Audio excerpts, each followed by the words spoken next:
All right. Good evening, Canarsie. Yeah. All right. So I'd like to introduce your council member, Alan Mizell.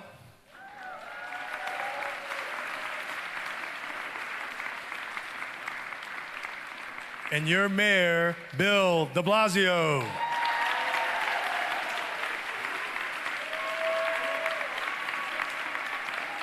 Okay. So, everyone, we're going to start off with the Pledge of Allegiance. It's going to be led by Anaya Lee Willibus from Canarsie. Anaya.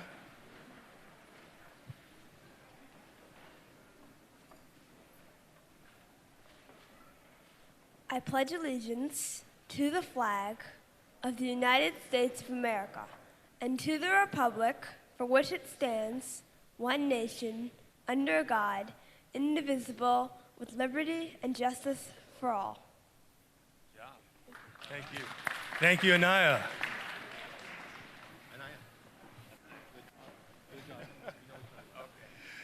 All right, so before we hear from the council member and the mayor, I'd like to first of all acknowledge some of our co-sponsors, the Hebrew Educational Society, Executive Director Eli Rubenstein. All right. Community Board 18, and I know District Manager Dottie Toronto is here somewhere. Dottie, there you go. The Community Education Council 18, and President James Dandridge. And with that, I'd like to turn it over to Councilmember Alan Mizell. Good evening. Well, it is a pleasure to see so many people, mostly from Canarsie, but everywhere in my district, and maybe some out of my district, but it's great to see everybody here in the wonderful HES. If you look around, this is a community center for the entire community. Every part and parcel of the community is involved with this program here, and I'm very, very proud that I'm able to support it, and Ellie Rubenstein is the executive director, so Ellie, just say hello. I mean, the pictures on the wall say it all about what kind of place this is and why it's such a meaningful place, why it's such a community place. Mayor, I'm really happy that you're here. This is not the first time you've been in Canarsie. Last year you were at South Shore. Now you're deeper into Canarsie. The city of New York is doing very well, in my opinion, and it's doing well under your leadership, and lots of things that didn't happen in previous administrations are happening now, and that's because of what you are doing, your vision for the city.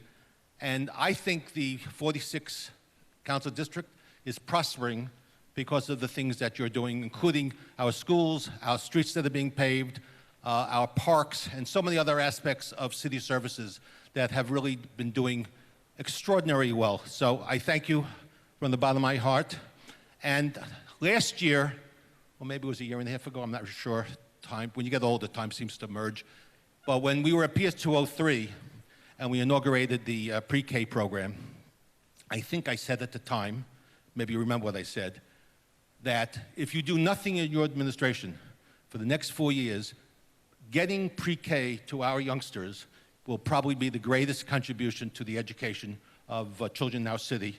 And so I'm so happy that some months later, a year later, that pre-K is doing so well. And I think it's going to have lasting effects on education in the future.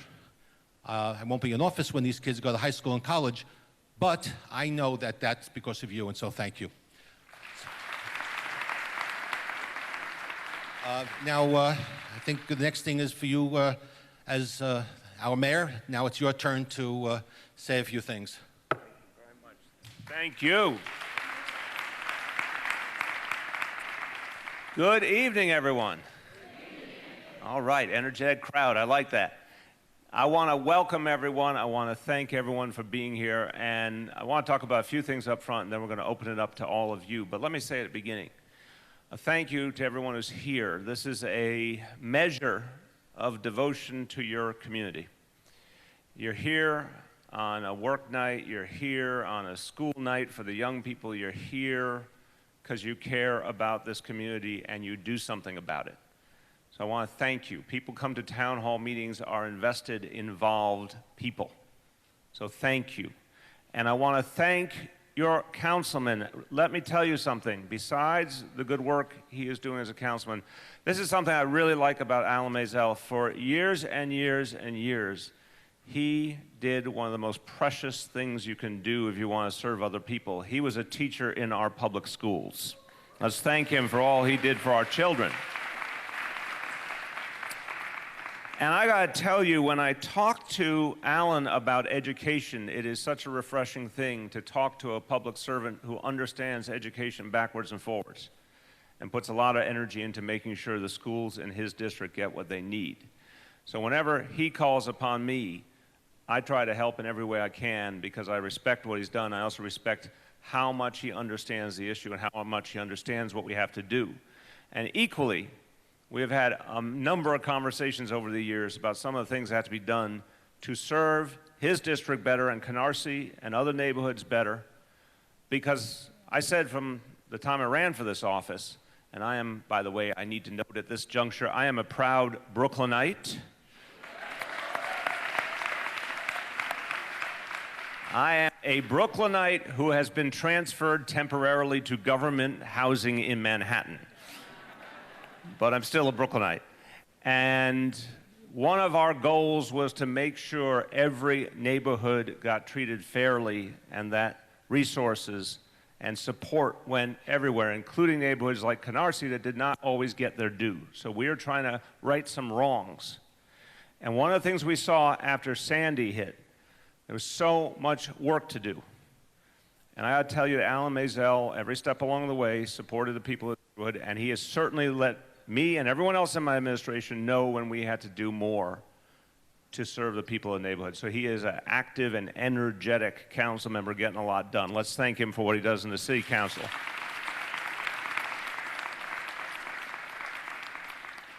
Now I'm going to talk to you about a couple of things, but I want to take a quick moment to reflect on this week we've had in New York City. Because let's face it, on Saturday, we were all going about our business, and then on Saturday night, we faced a really profound challenge. And one of the things I saw, I've spent a lot of time in Chelsea the last few days, I saw the resiliency of the people of this city. I saw how people, even when challenged by something that could have created a lot of fear and even a lot of panic, people in this city were strong and focused and resilient, helped each other out. I also saw the absolutely outstanding efforts in Chelsea in the midst of that crisis. Our first responders did an almost perfect job taking care of people. And I want to thank NYPD, FDNY, OEM, all of the agencies. It was absolutely unbelievable how much help they got there and how quickly. And then everyone in law enforcement for doing such an extraordinary job finding the man behind this, and that was done in very quick time, and that was we all breathed a sigh of relief that moment on Monday when we found out he had been captured. So, look, I want to talk to you about a couple of different things that I think are important to the city, important to the neighborhood, and then I'm going to open it up. I want to say at the outset, we have here a lot of special folks, VIPs in their own rights, leaders of different parts of this administration.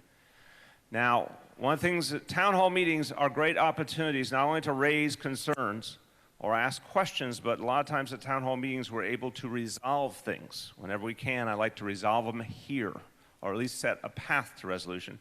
Here you have the leaders of a lot of the most important agencies that affect everyday life in this city. So they're going to be part of the discussion as we go along.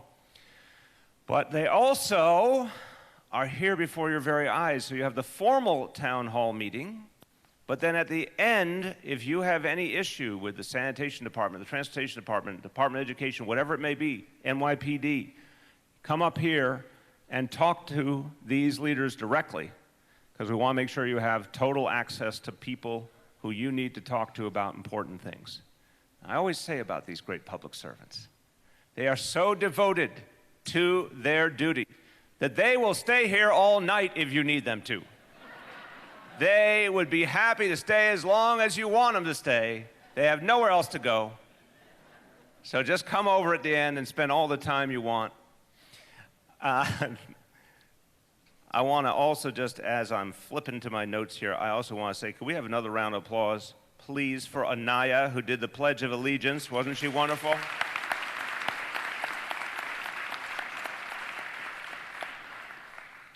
Now, very quickly, one of the things that I like to focus on is that we are doing a lot of work to make this city safer. We have a new police commissioner, Jimmy O'Neill, by the way, from Flatbush, Brooklyn, born and bred. And he is the architect of neighborhood policing, and you're going to see something you have never seen before on a sustained basis. You're going to see police officers getting to know community members personally, getting to have a real relationship. What we have now through the vision that Jimmy O'Neill created, we have police officers all over the city as part of the neighborhood policing initiative who are they're working a much smaller area, actually walking a beat, getting to know community leaders, clergy, store owners in a way we haven't seen in the past, sharing information, receiving information, giving out their cell phone numbers to community residents so they can be as responsive as possible to the community. This is a new age that you will see unfold, and Jimmy O'Neill is the leader of that effort. But the reason that this city keeps getting safer, we want to give a lot of credit to the men and women here before you who are the leaders at the precinct level in this community. The changes that have happened, every man and woman in NYPD deserves a lot of credit. Community members deserve a lot of credit for making us safer. But our precinct commanders lead the way. Let's thank all of them for the work they do.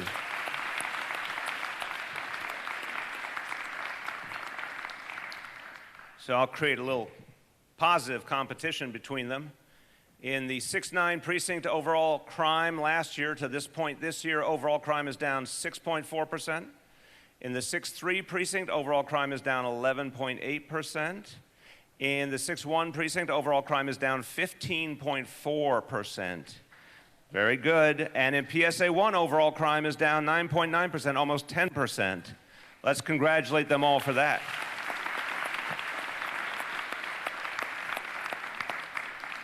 And one thing you will notice is NYPD not only addresses traditional crime and quality of life issues. NYPD has been one of the leading elements of Vision Zero, and we have a long way to go to keep deepening Vision Zero, but we know that we are making progress in avoiding the crashes that have taken so many lives and caused so much harm. NYPD, Department of Transportation, TLC are making Vision Zero a reality, particularly protecting our children and our seniors. So let's thank them for what they have achieved with Vision Zero. We know, now I want to switch very quickly to the question of Sandy. We know there's a lot more work to do. Sandy threw everyone for a loop. And I remember visiting this community in the aftermath and seeing what people went through and the fear people had that Canarsie and surrounding neighborhoods would be forgotten. It has taken a long time, but we have turned the corner. A lot more services being provided to people who need it. There's still more to do. And I want to thank Amy Peterson, who's the head of the Build It Back program, has done so much work to help homeowners in this community. Thank you, Amy. In Alan Maisel's council district, 91% of homeowners who are in the program have either received their reimbursement check or construction has started on their home, 91%. And that is a great beginning. In Canarsie, overall, that's 92%. In Garrettson Beach, it's only 80%. We have more to do in Garrettson, but we're coming along quick. And a number of people in this community, 64 residents of this community have been hired as part of Build It Back work, and we're going to keep doing more with that. And you know there's been big concerns about fixing some of the issues that led to a lot of the funding. I want you to know Department of Environmental Protection has started a project, a $56 million project to install new sewers and water mains in the Fresh Creek Basin to address the flooding issue. So that work has begun and it's moving along because we want to make sure people are safe. Now, the last thing I want to talk about before we open it up, and I'll try and do this in just a few minutes, but I want you to know it's a passion of mine. And there is a banner right over there that says it all, equity and excellence for all. This is what we are making the core strategy, not just the theme, not just the slogan, but the strategy for our schools. And I have to tell you, one of the things that makes me happiest in life is thinking about my children. And my daughter, Kiara, my son, Dante, from pre-K all the way to 12th grade, both of them went to the New York City public schools. They got a fine education. They became wonderful young adults. And I feel a tremendous debt of gratitude to our teachers and everyone who works in our schools, because I saw what they can do for us.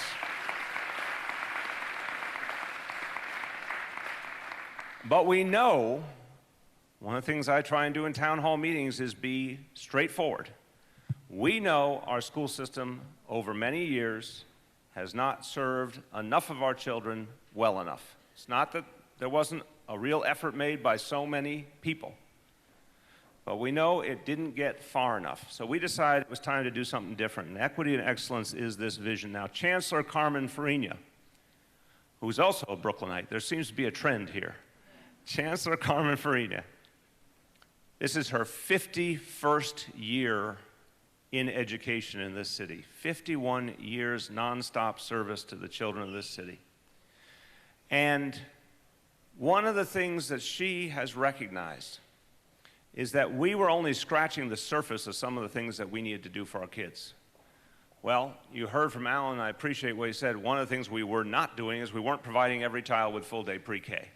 Now in this city, every single child gets full-day pre-K for free. And that is a guarantee. Now we have to go to the next step. We need every child reading on grade level by 3rd grade. This is an extraordinarily difficult task. It will take so much time, energy, focus, money, but I'm going to tell you, we believe with enough work that we can achieve that goal over the next 10 years, and we believe it is foundational to making sure every child succeeds. I want to tell you a painful truth. When I became mayor of this city, there was a history that had continued up to that moment that fewer than 30% of our children were reading on grade level by 3rd grade. And it is believed by many educators to be one of the strongest indicators of whether a child will succeed or not is whether they get to that point by 3rd grade.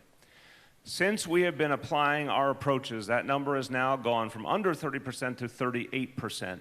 We want that to go the distance. Over 10 years, we want to reach every single child. We want that number to get to 100%.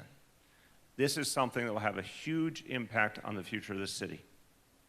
It has never been tried before. It's never been done before. It is the kind of thing we have to do. And part of what equity and excellence says to us is, you cannot have some schools that are great and other schools that are left behind. You cannot have schools that are wonderfully equal but not really excellent. You have to have a commitment, particularly in today's society, to excellence across the board, because our children need to reach higher levels than any of us did when we were coming up. So they need to have a high standard. They need all the support in the world to reach it. And that has to be in every neighborhood, in every zip code, the same. That's why pre-K for all was done for all. That's why we're going to get every child to reading level by 3rd grade. We're doing a lot of other things. I want to give you one example that's very powerful. We think every single child should know they have a right to go to college, that college is not for some and not for others. Some kids may not choose college. That's fine. Some kids may have another choice for themselves. But let's face it, for generations, a message was given that college was right for some and wrong for others. We need to get rid of that. So we now will have, as something provided, every single middle school child in New York City, for free, they will be taken on a college visit to a New York City college. And it will say, college is for you too. And here is another one. Advanced placement courses, college-level courses. When you take an advanced placement course, you're really literally getting ready for college. What's the truth? The truth is that some high schools in this city had advanced placement courses for years, for decades. Very prestigious high schools, very respected high schools. Other high schools never had a single advanced placement course. Chancellor Farina felt very strongly, as did I, that not only was this unfair to the many good and talented kids in high schools everywhere, but it was also communicating a message, subconsciously perhaps. If one school has college-level courses and the next school over doesn't, then it says something that we're not respecting those kids the next school over, that they too could go all the way to college. So we made a decision that every single high school in New York City will have advanced placement courses available to their children. If they're ready for it, they can get it in our high schools. So that gives you a flavor of some of the things we're trying to achieve. It will be very difficult. I want to say this up front. We have put a huge amount of resources in. We've set very high goals. It will be very difficult. But at the same time, we're seeing some things happening in our schools we have not seen before that gives us some hope. We are now, for the first time in the history of New York City, over 70% graduation rate. And this is something very powerful. And I will tell you, I believe mayoral control of education has something to do with it. This trend in the right direction started under Mayor Bloomberg. It's continued under my administration. We used to be a city that had fewer than half of our children graduate on time. We're over 70% now. This administration has set a goal of getting us to 80%, which is the national standard. The United States of America, the average across the whole country is about 80% graduation. We want that for New York City. In the next 10 years, we will get to 80% graduation. We see our test scores going up. Test scores are not everything. I do not believe that high-stakes testing is the end-all, be-all. I believe test scores tell us some things, and one thing we learned in the last test scores for the whole state of New York City schools continue to progress. We have 32 local districts in the city. On English test scores, every one of the 32 districts improved in the last year. So change is possible. Change is possible. It will take a lot of work. And I'll finish this up by saying, one of the things I'm proudest about as a public school parent myself until very recently, that we changed the rules of the game in terms of engagement with parents. Because I don't know about you, but I used to experience, and Charlene used to experience, going to the middle school or a high school parent-teacher conference, and it was a whole lot of people trying to get any time they could get with the teacher. And in our school, you got like 5-minute sessions with the teacher, and you ran all over the building trying to get that 5 minutes, and it was not exactly deep communication. Well, we decided as administration that doesn't work. We need parents and teachers in a strategic alliance that takes a lot of communication. So instead of 2 parent-teacher conferences a year, we now have 4, but much more importantly, every week we have given teachers time in their schedule to communicate with parents, to call, to email, to meet with parents, creating a bond, a strategic bond, because one child may need one kind of help, another child may need another type. You want the parent and the teacher on the same team to get the child the help they need. That's what we're trying to create. That is how we get to equity and excellence. So I wanted to give you that report on our vision. We're making a lot of progress in the 2 school districts in Allen's Council District. We've been very, very pleased with what we're seeing. There's a lot more to go. But I know if everyone is engaged in this work of uplifting our children, if everyone participates in helping our children, we can go there. We can create that equity and excellence for all. And Alan, thank you for hosting me, and I look forward to your questions, your comments, your ideas. Thank you very, very much. Okay, thank you, Mayor. Before I start, I just want to recognize Adam Diamond from Assemblywoman Jamie Williams' office. And I think there's someone here from Senator Roxanne Prasad's office. She's going to be here soon. She was in Albany today. And thank you. And we also have my Chief of Staff, Sharon Long, who is here. So a lot of the nice things that the mayor said about me really have to do with her. So we're going to try to move this along very quickly. 1 question per person. Try not to make a speech. We would like just questions. The mayor is going to answer as many questions as physically possible. And I think we have a customer already. Young lady. Good evening, and I'm happy to be here this evening. My question has to do with Build It Back program. I heard the mayor say that most of us, I don't know, but we have a lot of people in Canarsie who are suffering since after the storm. I applied for that program till today. They have not done anything for me. Sometimes you call that office, you leave messages, people don't even return your calls. They give you an appointment, they don't keep it, and you call back, they tell you, I'm just trying to help you. Really? You are doing a job, and you're getting paid for it. That's not good.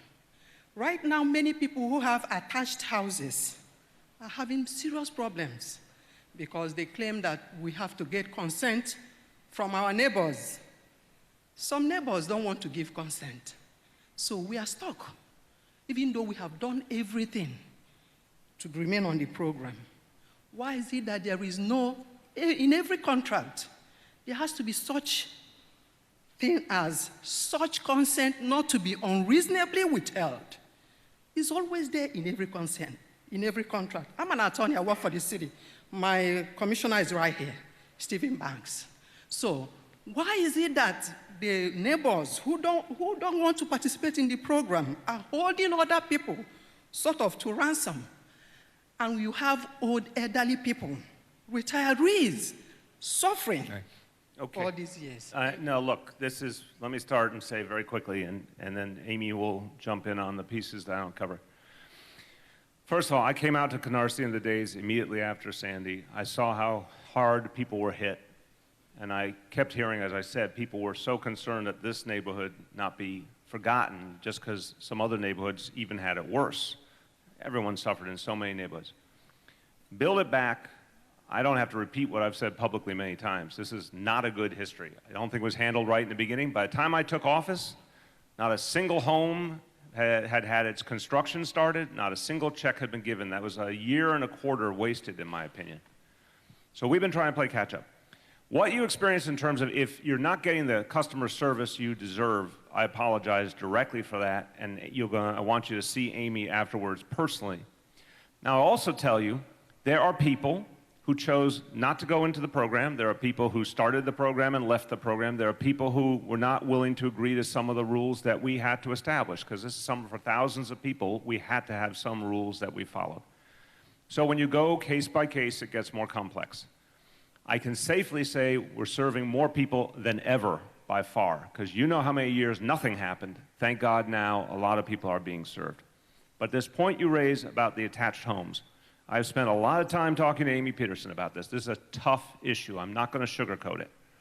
Because of property rights and the nature of the law, we're left in a bind if the other homeowner doesn't agree. Now, Amy can explain both to you personally and whatever we can talk about generally here, there are some other things we can do to help a homeowner in that situation.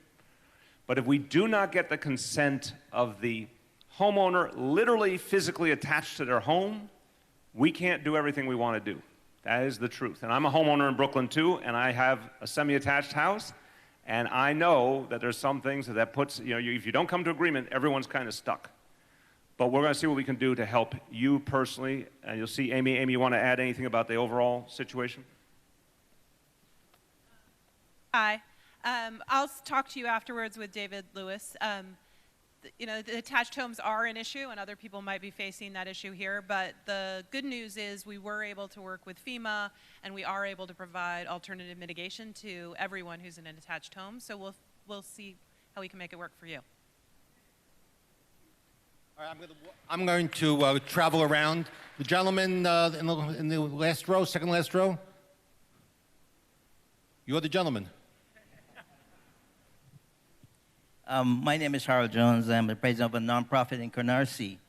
And my question to you, Mr. Mayor, I read recently that Silicon Valley doesn't hire minorities, and because they're not prepared. I know you have a STEM program, but the problem with that, they don't have the kids at 7 learning coding and stuff like that.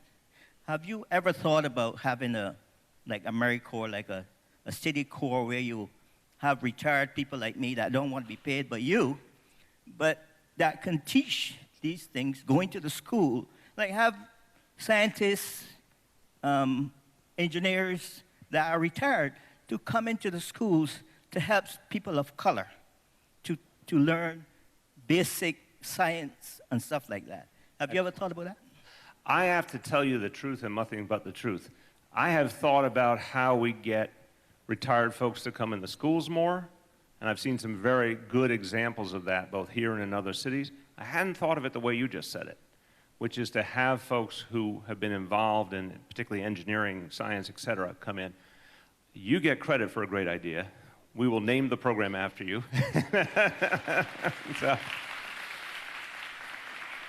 But actually, this is a very good idea because it's a lot of retired folks. By the way, I think a lot of us know this is a city that because we are all staying healthy and we're staying active, there's a lot more folks who are retired. And a lot of them want to give back and be helpful, especially to our young people. So we're going to pursue this. Dorita Gibson, our first Deputy Chancellor, will follow up with you afterwards. And Dorita, I'd like you to give me a summation of how you think we might do this after you have the conversation, because I think it could be a very good thing. Now, what I can tell you in the meantime, today, in fact, we had a big announcement about computer science for all, which is a key part of equity and excellence. Computer science for all is another one of the big, very different things we're doing. We're saying every single child in our school system should be exposed to computer science education throughout their school career. Every single school, literally every single school, 1.1 million children. We started this last year, and we went from very few schools, of course, that had computer science education, whereas this year we have 246 schools already that now have computer science education in their schools. That's a very strong beginning, a lot more to do. We also know that we want these young people, because you're right about Silicon Valley, but New York City, a place that values diversity, we want our tech community, our tech sector, to look like New York City. We have over 300,000 jobs. Listen to this number, it is astounding. A few years ago, there was hardly a technology sector in New York City. It's now 300,000 jobs. They are overwhelmingly good-paying jobs. So we have invested in the CUNY system, in the community colleges, in 2-year STEM degrees. Because you know why? We heard from Google, we heard from Facebook, we heard from all these companies that even a kid that comes out of one of our schools with a 2-year STEM degree can go into those good jobs in the technology sector. So our young people today are going to get that exposure in the public schools. They can go into CUNY for 2 years, and then they can go right into a good job. Thank you. All right, thank you. The lady over here in the back, last row.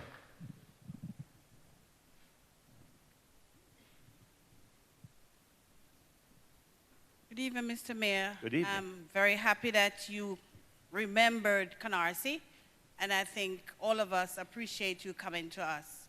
My question is about education. Well, I have grown kids, but my grandkids. And what about after-school programs in the school? Because it's kind of very expensive, like $100 a week for a child, for maybe like 3-4 hours. So I was wondering if you could come up with something to help us, help the parents, grandmothers, grandparents as a whole, to assist us with having after-school within the school, in the classroom. So I appreciate that question a lot. And again, I remember for my family, after school is a very big deal. For all of us, it's a big deal because it means kids are safe, and it means they're learning in that time, they're getting tutoring, all of the good things that help enrich their education. So I can tell you this, in this council district, because of our after-school initiative for middle school kids, we've almost doubled the number of after-school seats available in this district. Now, I want to be straightforward.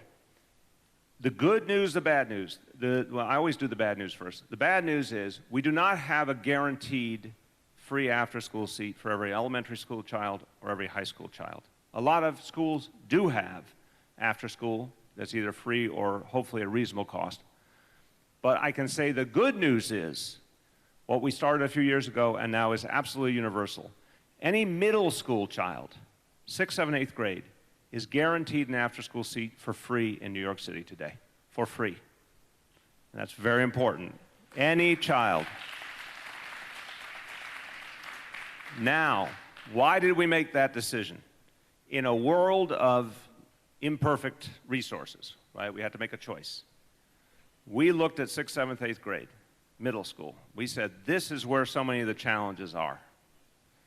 I always make the point that Charlene and I call ourselves recovering middle school parents because a very, very challenging time in a young person's life. It's a time of transition, and for a lot of kids, it's really the make or break time. Do they stay on a good path? Do they get pulled away from it? So we thought if we're going to put our chips somewhere, we're going to do it right there at that most sensitive moment and guarantee parents and guarantee those kids they can have it for free.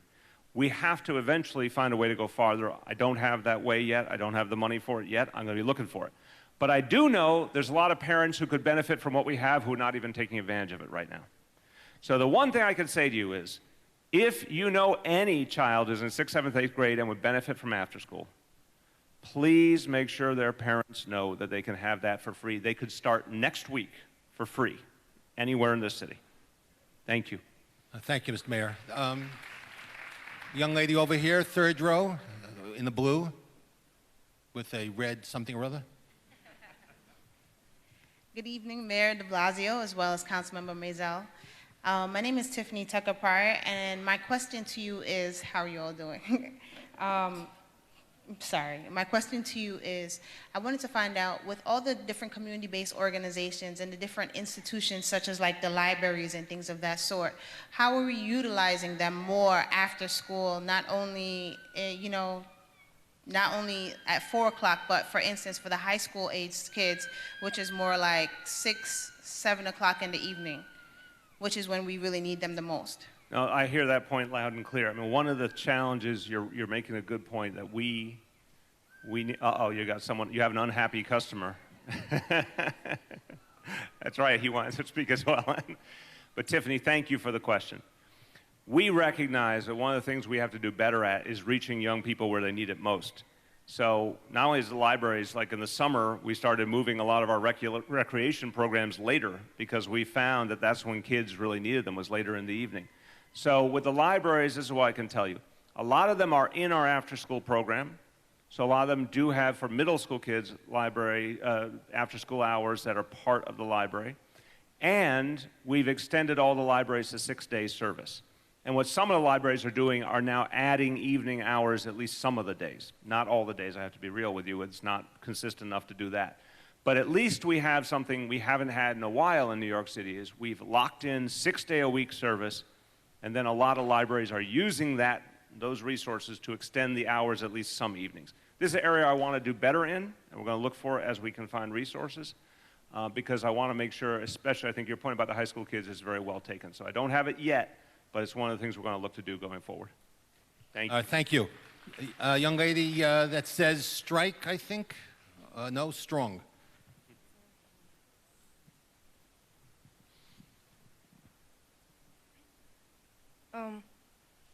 Good evening. Good evening. I'd like to ask you about the lunchtime. Usually some of the teachers will hold you up and you won't get enough time to have your lunch. When you say that this is an important question, I can tell. First of all, tell me your name. Tell me your name. What's your name? Michaela. Kayla? Michaela. La Kayla. And what grade are you in? Michaela. I'm working on it. How do you spell it? M-A-Q-U-E-L-A. M-A-Q-U-E-L, Michaela, or Michaela? Yes. Michaela. You know, it's eye of the beholder. So, what grade are you in? I'm in 7th grade. 7th grade. When you say teachers hold you up, what does that mean to you? Like if some of the other students are talking, they will hold your class up and you wouldn't be able to. Oh, so like as a discipline. Okay, so you mean you get less in the way of lunch as a result of that. Okay, this is going to be submitted now to the Deputy Chancellor. This one's a new one on me. Come on. Wait, what? What can we say about our children not getting enough time to eat their lunch? Deputy Chancellor Gibson. Well, as a former middle school principal, so I know 7th graders need their lunch. There's still ample time, and I think that we'll work with your teachers, and I think that children have an opportunity to sort of have that conversation with their classroom teachers and their principal or your GO president in your school, so that you can say, in our school, we really need our 50 minutes of lunch. All right, now we're going to take that a step further. Hold on. Did she say what school? Which school? Which school? I go to Isaac Bildersee, IS 68. IS 68? IS 68, okay. So it's a town hall meeting, Deputy Chancellor, so we're going to go farther. Are there parents from this school here? Parents from this school or parents from other schools that have had the same issue? Yes. Same issue. Which schools? Tell me a school that's had the same issue. 193. Anyone else? 251. Okay. Okay. So here's what we're going to do. We're going to give the Deputy Chancellor an assignment. Okay. Okay, Superintendent, present yourself. Okay. We're doing live accountability. Superintendent, introduce yourself. Good evening. I'm Beverly A. Wilkins. I'm the superintendent for Community District 18 and Isaac Bildersee. Good evening. And Maquila? I mean, it's so easy to say. Michaela. I will definitely have a conversation with the principal about lunchtime and the importance of you having ample time to have substance and to refuel and replenish, because I know you're working very hard all day long. Nicely said. Do you have all those schools? No, Mayor, 193 and 251 are not District 18. Is the other superintendent here? Not here? Okay, so Dorita, you're going to have to you will talk to the other superintendent. And let's do the same thing. Let's see if we can drill down, get some superintendent attention, and hopefully resolve this issue. Thank you. All right, thank you. Lady over here. Good evening, Mr. Mayor. How are you? Good evening. Part of your equity and excellence, does that include parents? Because you know we have a population of parents with literacy issues. So will that program cover that? Because you mean in terms of adult education? We want to be able to support our children. Yes. So is that something that will be covered? Okay, now again, what I do in every town hall meeting is I give people the honest truth, and the honest truth is a mixed bag in this case. Do I have all the adult education, adult literacy I would like to have? No. City Council, to their great credit, has put a big investment into adult literacy. We've added to that. And we have, through community schools, which is now 130 schools around the city that focus on deeper engagement from community and parents, a lot of them also have adult literacy programs as part of it. It is not citywide yet. I'm going to be very straightforward with you. It's not everything we want to do. We agree, the City of New York agrees with you, that when we help parents, particularly those who may be newer to the country and newer to the English language, when we help them with literacy, they can then turn around and help their kids.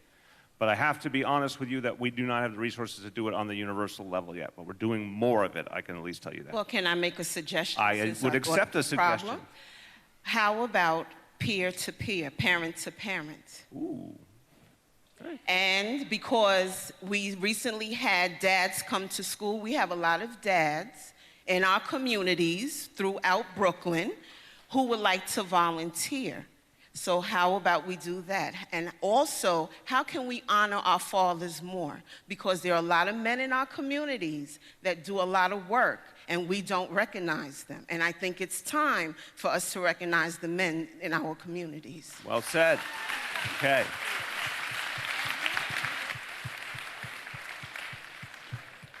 Wait, she's got more. Wait a minute. You were on a roll.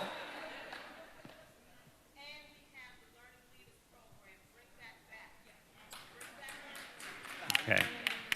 And extend the school day. Okay. If I stand near you much longer, it's going to cost me a lot of money.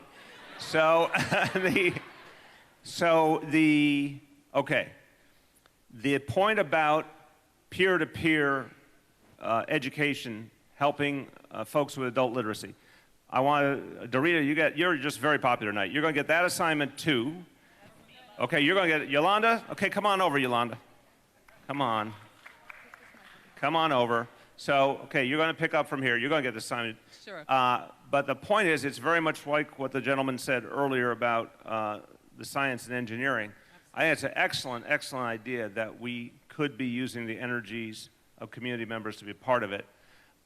And I also think the point about honoring men is something that we could think about ways to do, and every PTA could do, and real interesting ideas. So tell us how you're going to follow up. So absolutely. First of all, we do have But tell everyone who you are, first of all. Oh, I'm Yolanda Torres. I'm the Executive Superintendent for the Division of Family and Community Engagement. Thank you so much.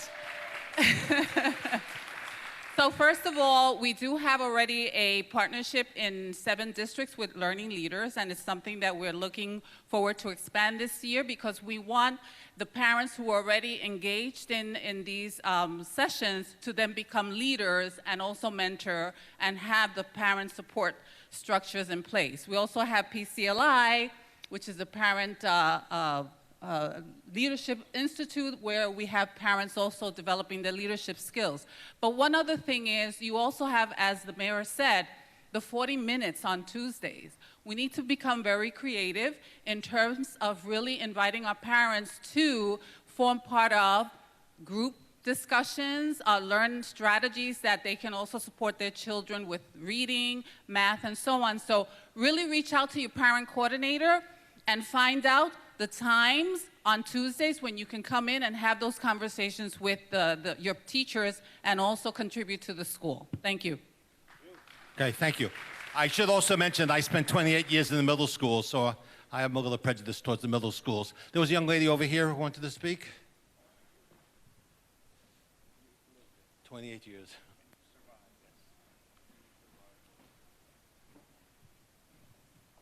Good evening, Mayor. It's nice to be here to see you finally.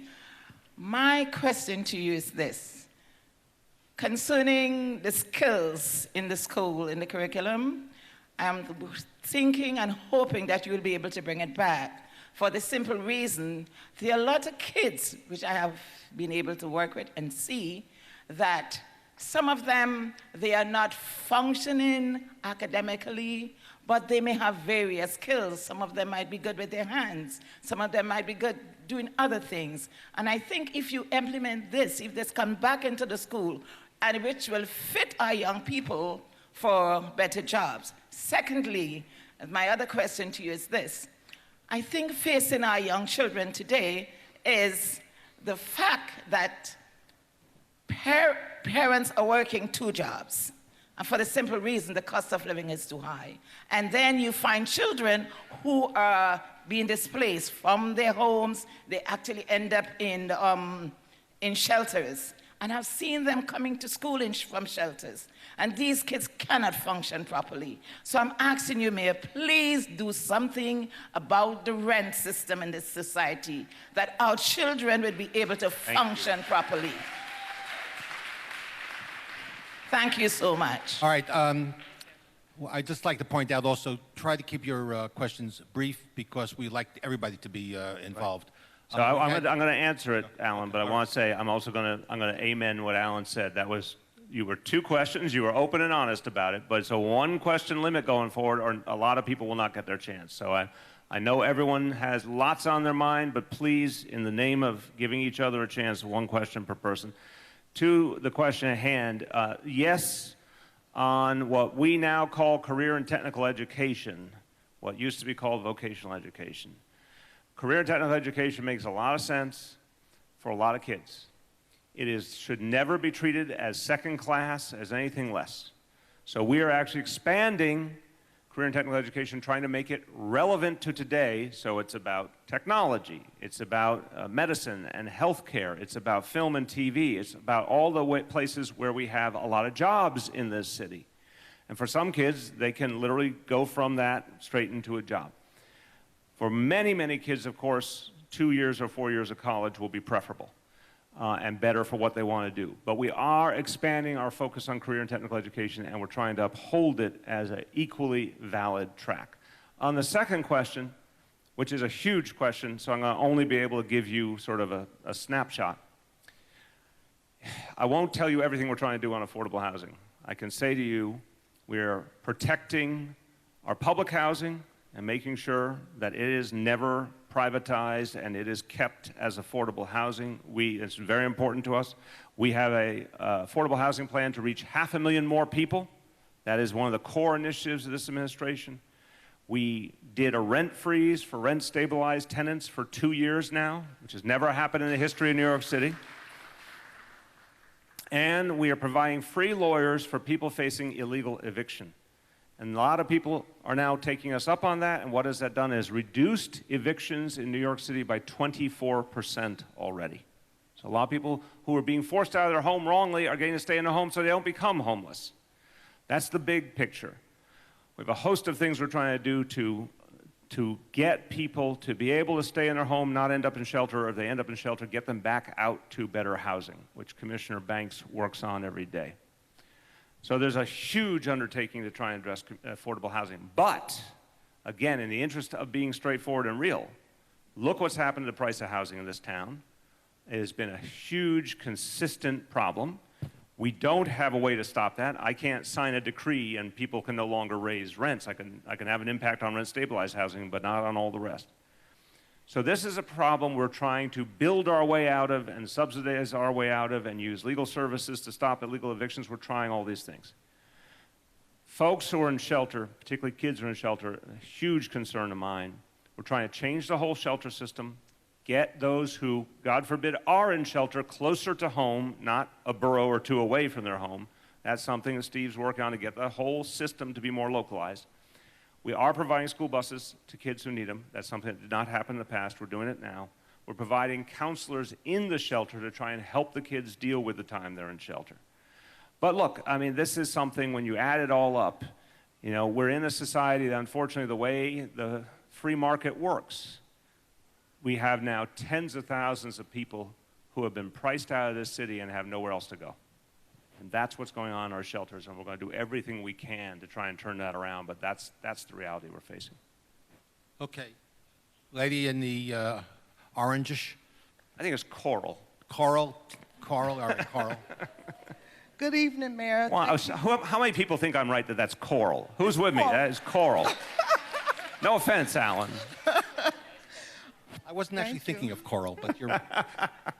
Okay, now you make me forget what I was going to ask. First of all, I'd like to thank for the town hall meeting tonight, Alan and Mayor de Blasio.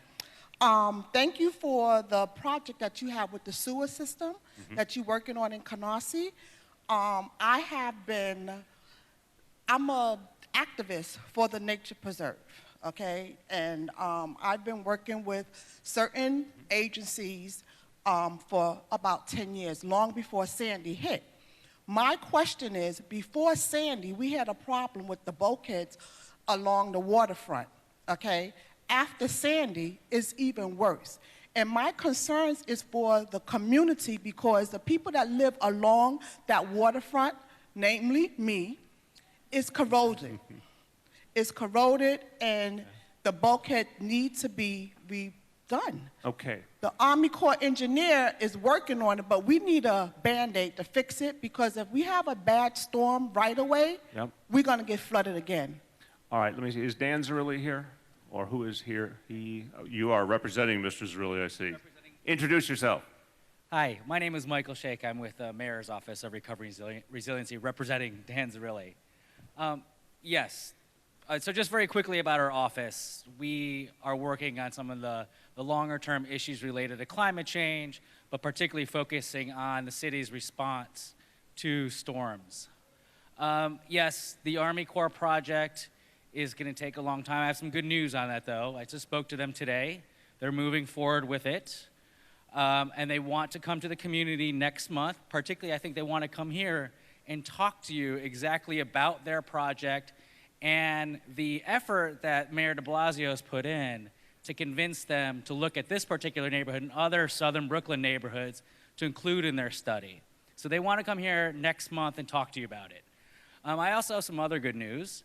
I know that's a long way off. Short term, I know, and this is particularly with the urging of Councilmember Maisel, who's been a really big partner of our office. So my office, along with DEP and the governor's office, have been working very closely to develop a state-funded program to provide support for homeowners to acquire and install check valves. It's going to be rolled out across southern Brooklyn. Some of the communities will be Canarsie and Garrison Beach, and I'm happy to say that the program's going to start by February 2017. And what does it mean? Help people understand. Is it great. free or not free, and what does it mean for their lives? So we're working out the details, but there's going to be financial support to get these check valves that are going to go into homes to prevent stormwater from backing up into your homes that many people experienced during Sandy.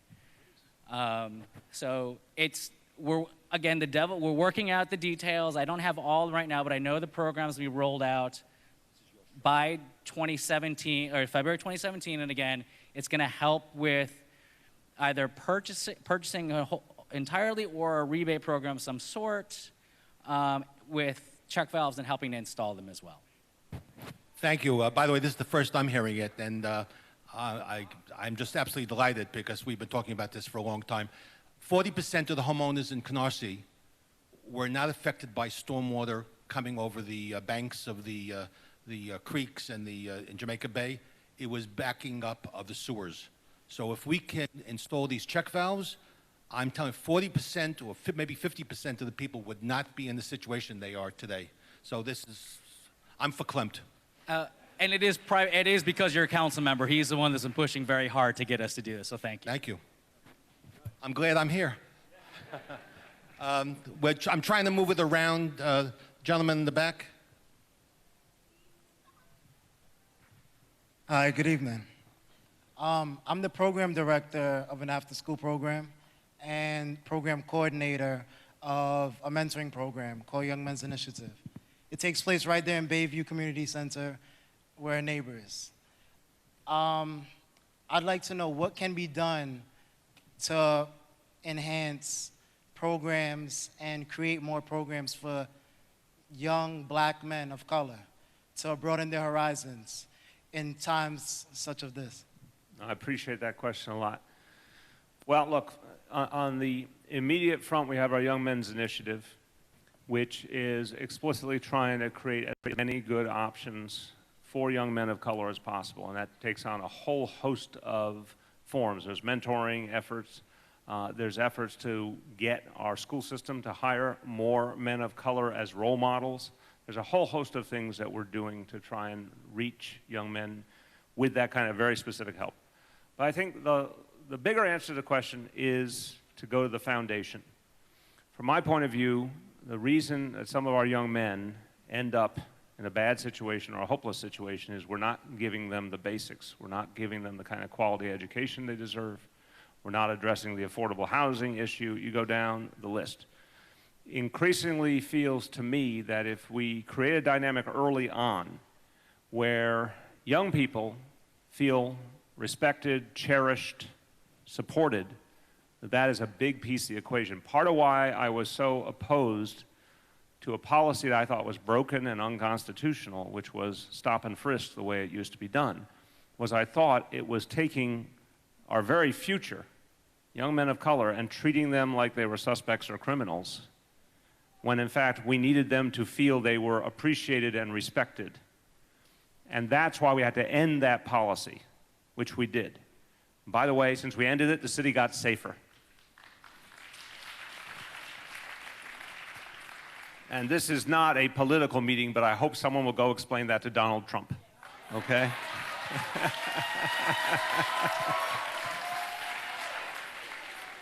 So from my point of view is take away the negative, which is the things that show, unfortunately, a devaluing of our young men of color.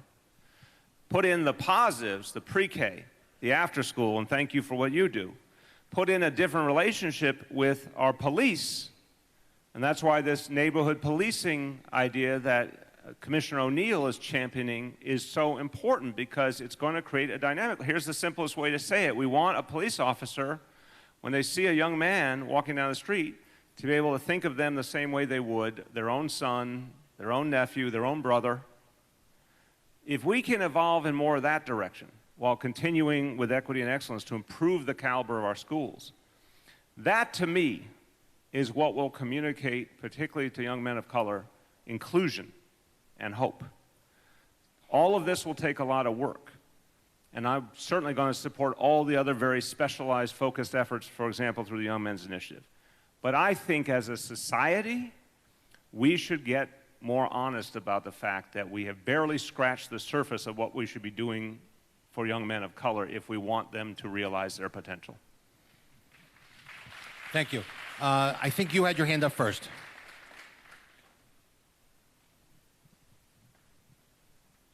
Good evening, Mayor. My name is Cheryl Henry, and I attend Brooklyn Science and Engineering Academy. I am also part of your Junior Ambassador program. First, I want to start off by saying thank you for creating this program because it has opened so many doors for BC students, and it has opened our eyes to the world around us. For example, the EverFi program, where we learn coding and engineering. My question for you is, what are your hopes and dreams for Junior Ambassador of New York City? Ooh, good question. Well, first of all, I congratulate you because I can tell by your poise and the way you speak, you're an excellent ambassador.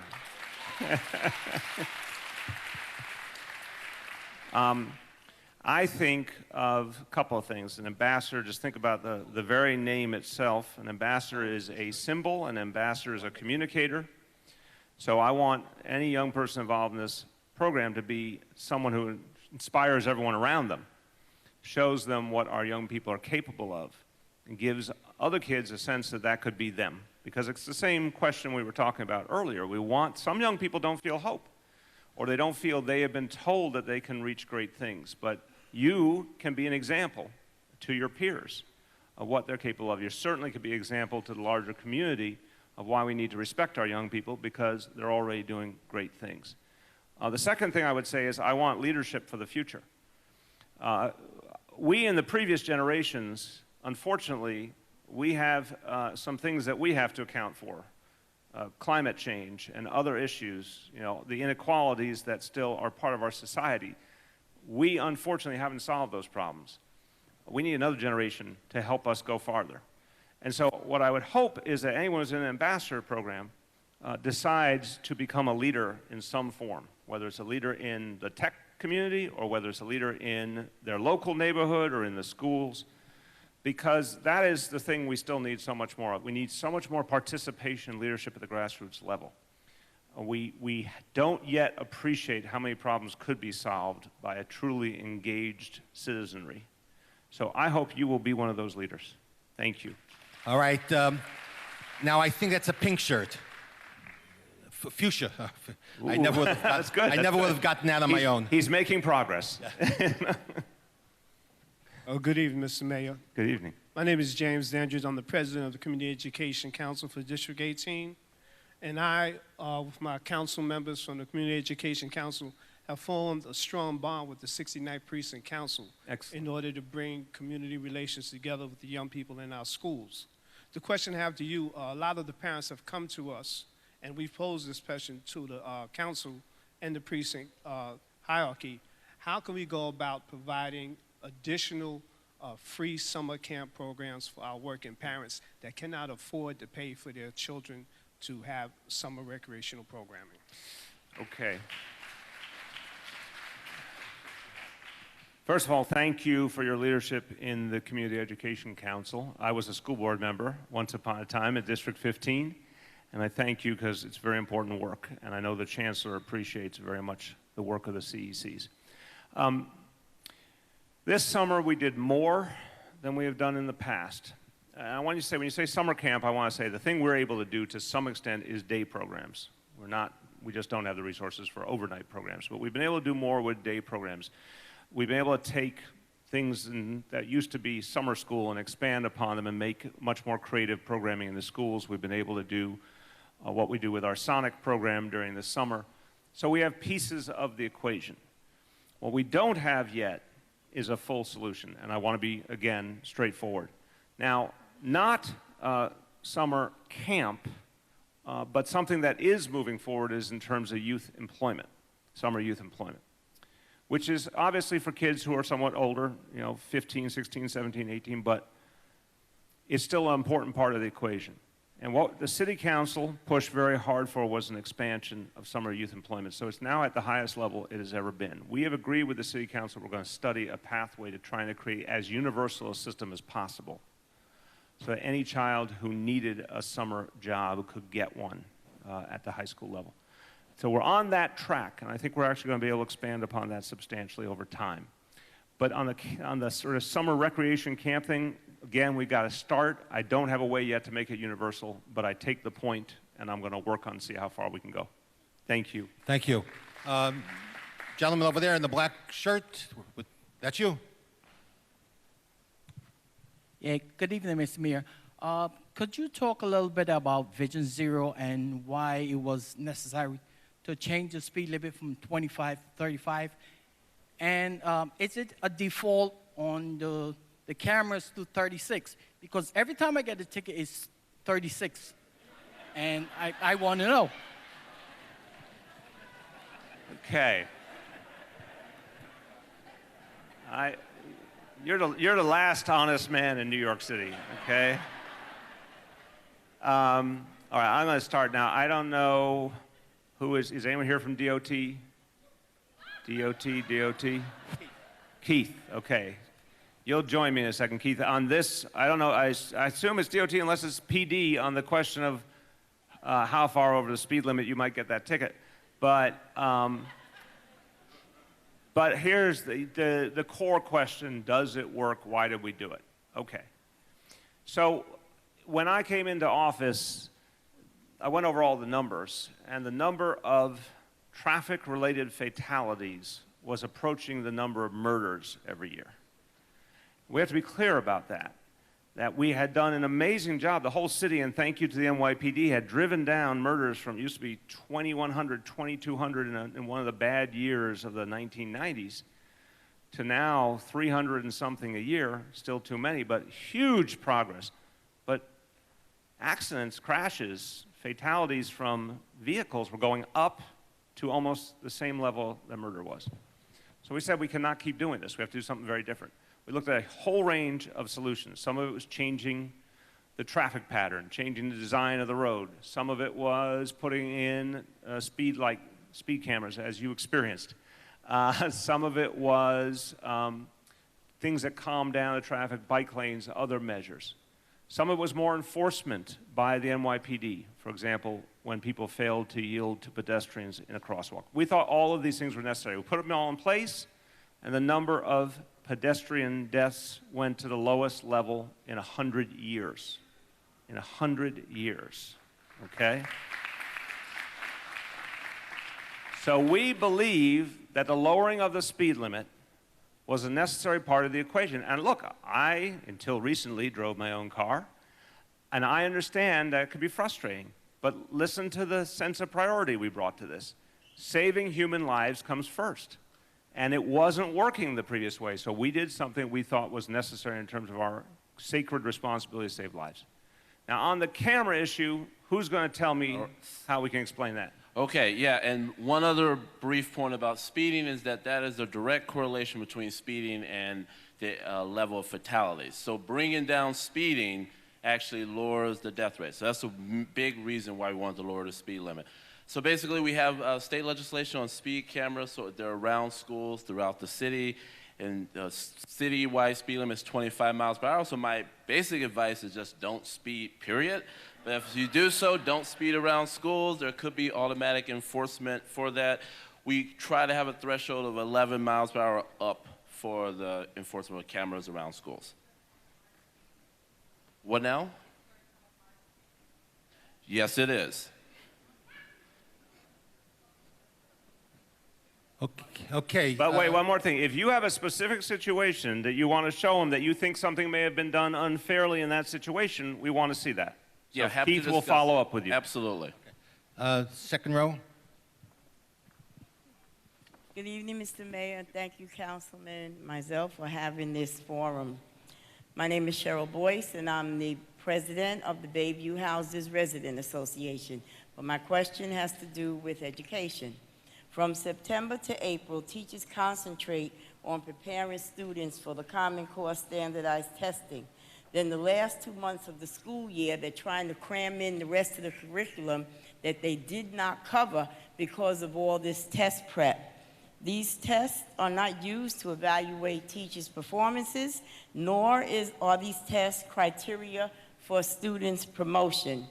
Our leaders of today, and we have great leaders of today, did not have to take these tests to get where they are, such as Mr. Mayor, yourself, Councilman Maisel, me, and some others. So why not do away with these tests altogether, because all they do is cause stress and anxiety for students and teachers. Okay. Yeah, like, it's a good time to go the other way, right? Alan's not taking that question, but okay. You described the world that was, and we don't agree with that world, meaning, I think it's a well-established fact that the previous administration was very, very focused on high-stakes testing. They did grading of schools. They made high-stakes testing the way you graded teachers, you graded everything. We do not agree with that. We have tried consistently to move away from that. So there are no more grades of schools. There are many situations that used to be test-focused in the previous administration, no longer true in today's DOE. Dorita's going to jump in a moment and give some further elaboration. But I want to be honest that we're in a point of progress. We're not all the way there because we're reprogramming a huge operation. But this core point you make, I agree with 100%. And the Chancellor speaks powerfully to this. We do not want to prepare kids to artificially perform well on a test. We do want to measure kids in terms of their actual ability based on our teaching of them, which is a very different concept. The previous approach, and by the way, some other schools do this beyond the public schools, focus on heavy test prep and then hope that that pumps up your test scores. We say no test, not no, but not have that heavy focus on test prep, see where kids are really at, and then use that as one of multiple measures, multiple pieces of information to determine how we can better teach those kids. Now, if you said no testing whatsoever, which I would not agree with, you have nothing that provides universality. I think we share a common belief that high-stakes testing went way too far. What I would say is I wouldn't throw the baby out with the bathwater entirely, because you need something that goes beyond, say, each individual teacher's grades, because let's face it, teachers all have different viewpoints. There's going to be some subjectivity. You need something that creates a universal measure. The crucial part is how much prep are you doing, and are you focusing more on prep, or are you focusing more on actual education? Take it away, Dorita. Thank you, Mr. Mayor. That's a great question, and I'm glad you brought it up.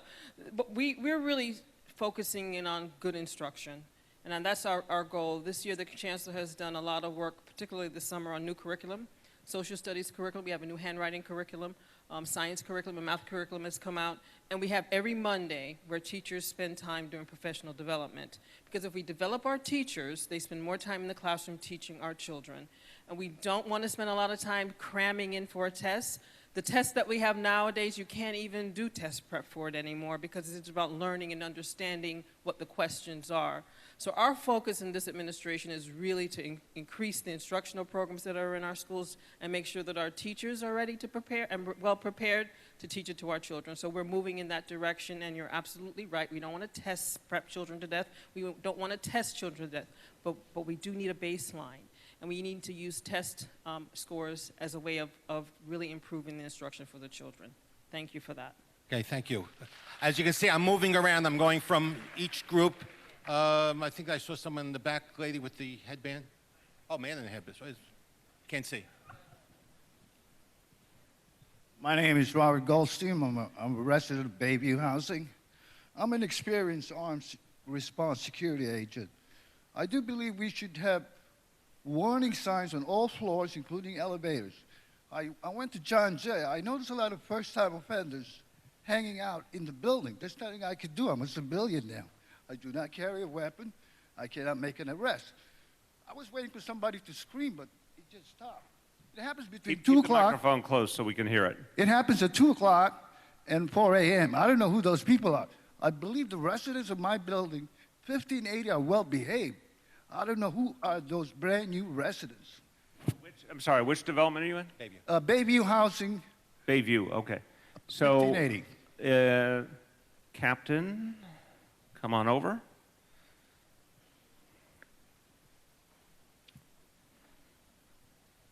Captain Gilbert. Teese Yes. Gilbert. Hello. Take it away. Yes, sir. So your concern is individuals in Bayview houses, correct? Bayview houses, as you know, we work directly with Ms. Boyce over in Bayview houses. There's limited quality of life issues there. We actually have NCOs that are currently assigned there. Tell them what NCOs are. Our neighborhood coordinating officers that are assigned there. I'm sure you may know them, Officer Lazar and Officer Jacent that are there. I'll be more than happy to speak with you in regards to your personal concerns that are there, and we can discuss it. Okay? Thank you. Thank you, Captain. All right, there's a lady in the back there. You'll follow up with him. Yeah, thank you.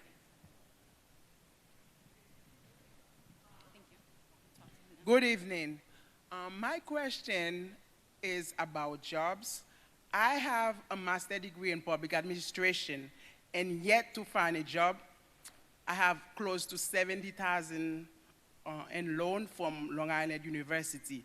So I really need help finding a full-time employment. Oh, I like that. That's a direct approach. That's good. That's good. Okay. We're going to have, you're going to follow up.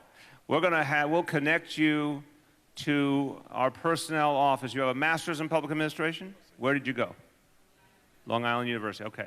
We're going to follow up and see if there's any opportunities with the city of New York that might fit you. You'll take care right there, okay? All right. All right, moving along. There's a lady in the back, all the way last row. That's it.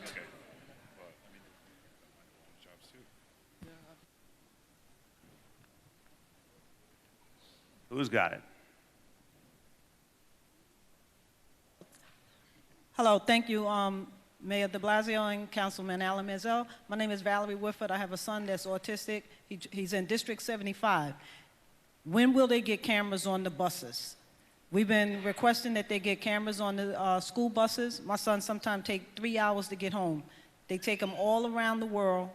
If they got another stop, they take that stop, they drop them off, and they take my son last. Okay. My question is, when will they ever get cameras on the school buses? They got the GPS. Yep. That, you know, that was good. But it doesn't still work that much, but it is Okay. a little efficient. Thank you very much for the question. Now, who's Wait. got this? Elizabeth? Hold up. My other question before. Only one before I question. answer that? One question. Sanitation. When will they clean up Rockaway one Parkway? question. Okay, so I'm going to say I didn't hear your second question because I'm trying to only take one, but you can go see the sanitation commissioner. Hold on, Catherine, stand up, stand up. That is the sanitation commissioner for all of New York City, Catherine Garcia. So, if you liked the way we cleared the snow in the last snowstorm, go tell her good job. If you didn't like it, you can express that. Most people saying good job. All right, good job, good job. Okay, on the school bus question. So Elizabeth Rose, our deputy chancellor, will speak to it, but I want to say there's been a lot of issues with school buses over the years, particularly with kids with special needs who are not treated properly. So I appreciate your question because I know there is a bad history. Elizabeth's going to talk about the bigger situation, but then you should see her afterwards personally about your son's situation to see if we can do something specific. But why don't you speak to the camera issue, et cetera? Yes, it does sound like part of your concern is just the length of time on the bus. Here's my card, so I can hear about your specific situation. In terms of video cameras on the bus, those are mostly focused on the idea behind the cameras on the bus is to ensure that the matrons, the bus attendants who are on buses with students with special needs are treating the students well. We are planning to begin a pilot program to test out putting some cameras on buses. I expect that we'll have that pilot in place sometime by the end of this school year. But we're going to start with a small pilot. Can't hear you. Oh, okay. Gentleman over there. No, all the way in that last corner, there was, that's it. Mr. Mayor, how are you? Good. I have a question. My question is a little bit way off topic, but for the past year, I've been dealing with veterans. I'm a veteran on myself, and I've been dealing with a lot of veterans, and we've been providing counseling for them, talking to them to help them with some of the issues that they're having, primarily PTSD. And my question is this: what is the city of New York is doing to help some of our veterans that are fathers and are having problems dealing with their children because of PTSD? What are we doing to help them? Thank you very, very much for the question. So this is a huge problem because it has not gotten the attention it deserved. My father was in World War II. He served in the Pacific. He was in the Battle of Okinawa, which is one of the worst and most bloody battles of all time. And he came back unquestionably with PTSD. It just wasn't called that back then. They didn't have a way to deal with it. So I've seen very humanly the effects of what happens to people who serve in war, what it leaves them with, and then how it affects the whole family. We can safely say that even as we've grown as a society understanding the effects, they're still not anywhere near the support that our veterans deserve. The Veterans Administration is not all it should be. We all know that.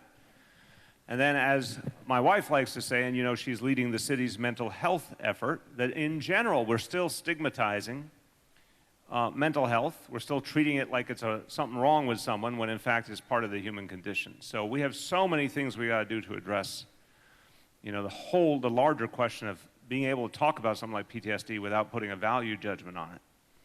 What I can say on the good news side is the City of New York, we've now created a Department of Veteran Services, so we upgraded the work we were doing.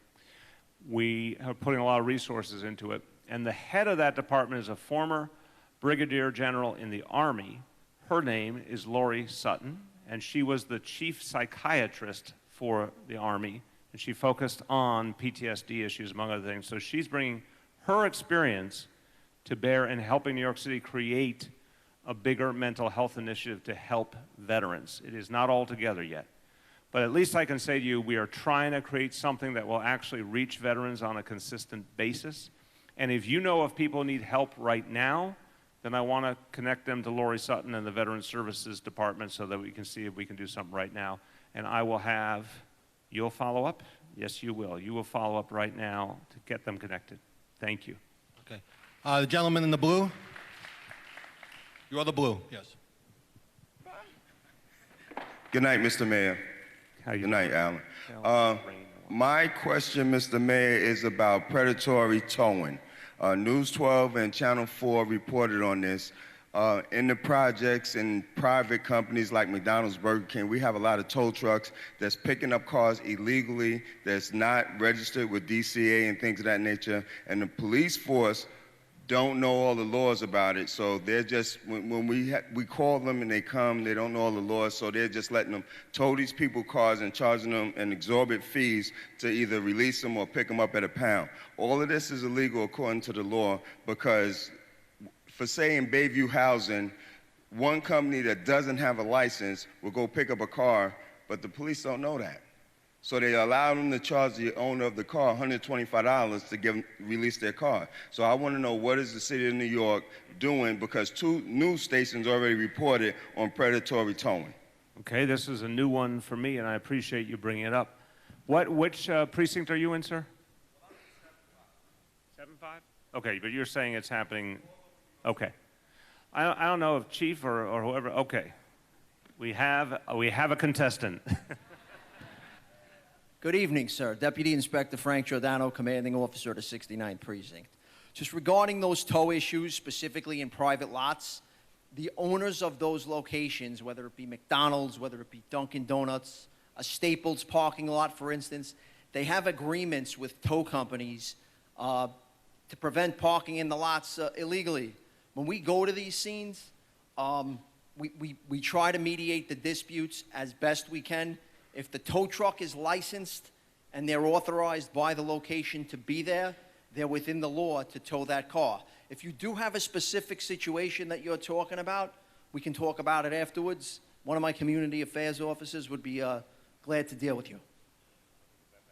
But I appreciate you raising it because this is, again, I hear about all sorts of stuff, but the term predatory towing is a new one on me. And I appreciate it. I'm not saying it to be facetious because I believe in New York City, someone always figures a way to make a buck creatively. So we're going to follow up on that. And I also want Marco Carrion. Are you here, Marco Carrion? You were here. Okay. Will you join in that conversation? Because I want you to go find out if this is something we need a bigger policy on. Thank you. Okay, the lady third row back. That's you. You're turning around. All right, here you go on your right, on your left, I'm sorry. Good evening. Good evening. Are there any plans to include Canarsie in the citywide ferry service? Now, I know that the public transportation is a huge concern throughout New York City, but we are one of the waterfront communities, and I know that we are not in the first phase. I don't know if there are any plans to include us in a later phase, because that will certainly help to alleviate some of the concerns that we have with public transportation. I appreciate that. Okay. In the vein of being real and straightforward, no, Canarsie is not in the first phase. But you make a good point. So this is what I'm going to say. We are starting it next year, 2017. We're building out in 2018. A number of communities have come forward and said, could we get into this too? Because the way the first phase is configured, comes out of the Rockaways and goes up by Bay Ridge and then up the East River. So that makes it tough to achieve in this case. But I am listening very carefully to the notion that we may want to think about other communities. Now, we'd have to make sure there was enough ridership. We'd have to make sure that we thought it was logistically possible. So I'm going to say you have nominated an idea that now is in my brain. I'm not going to commit to it yet, but I will bring it back to City Hall, and as we discuss the build-out, I will put Canarsie on the table as well. Thank you. Okay. It's the gentleman all the way in the back.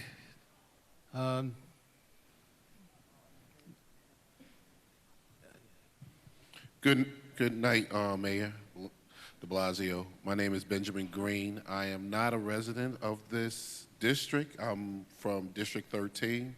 I think a lot of the DOE members over there, the Chancellor's team, knows me. But I came here tonight to especially talk about segregation. My school, PS 307, just went through a big rezoning. And one of the big things in there we were talking about with the Dumbo and the Farragut houses was the segregation of parents in that housing complex. We want to make sure that all our schools in District 13 and around the city are more diverse. I mean, we've been working on it, but we've been getting a lot of snags from the city and the DOE about coming up with a plan that we can make our schools in the city of New York more diverse. I mean, we've been reading studies that all these experts from outside the city has been talking about what is the plan to help us. And also getting in parents. I've been hearing we want more parents involved in the decision making, but what we get is the downward effect where the powers that be make the decision and then we either vote on it yes or no, then having it like a grassroots type of effect where it is homegrown from the bottom up. Thank you. Thank you very much. Okay, I'm going to, Deputy Chancellor Josh Wallach will join me in a moment because he's been working on this issue. This one's a hard one to explain in a few words because, as I've said many times publicly, the underlying problem is not the schools. The underlying problem is 400 years of a separated society and structural racism and housing segregation and all sorts of underlying realities. So I have an inherent sympathy for the notion that wherever we can, we should be working on diversification of our schools. But I also have a sense of not wanting to overstate what we can do because there's just, it's not realistic for any of us to say we're going to undo all of that division through the schools. We can undo that division through economic development and job creation. We can undo that division through affordable housing much more foundationally than we can through the schools. So that means to me, we're going to do something important in terms of diversity in the schools, but we're not going to achieve the bigger kind of diversity we would want because that gets to those other things that we have to work on. That being said, I'm seeing some very positive signs. I agree with you. The ones that work best are grassroots up. And as you experienced, even where things may start with misunderstanding and people not being as comfortable with each other as we want them to be, the more parents work together from different backgrounds, different schools, they actually start to find more common ground. So the models we are working on pick up on that reality. We will, not too long from now, be putting out a larger citywide vision for diversification of schools, again, with limitations, as I stated. It's not going to be nirvana. It's going to be trying to be a realistic assessment of what we can do. Let me have Deputy Chancellor Josh Wallach talk to you about some of the things that we are looking at that we think are working. Thanks very much. I guess what I'd like to say is we've learned a lot so far from the efforts in District 13 and Superintendent Barbara Freeman and the groups of parents there that have worked together on thinking about socioeconomic integration, so we appreciate it very much. And if there's any trouble with communication, I'm here and I'd love to talk to you afterwards and fix that.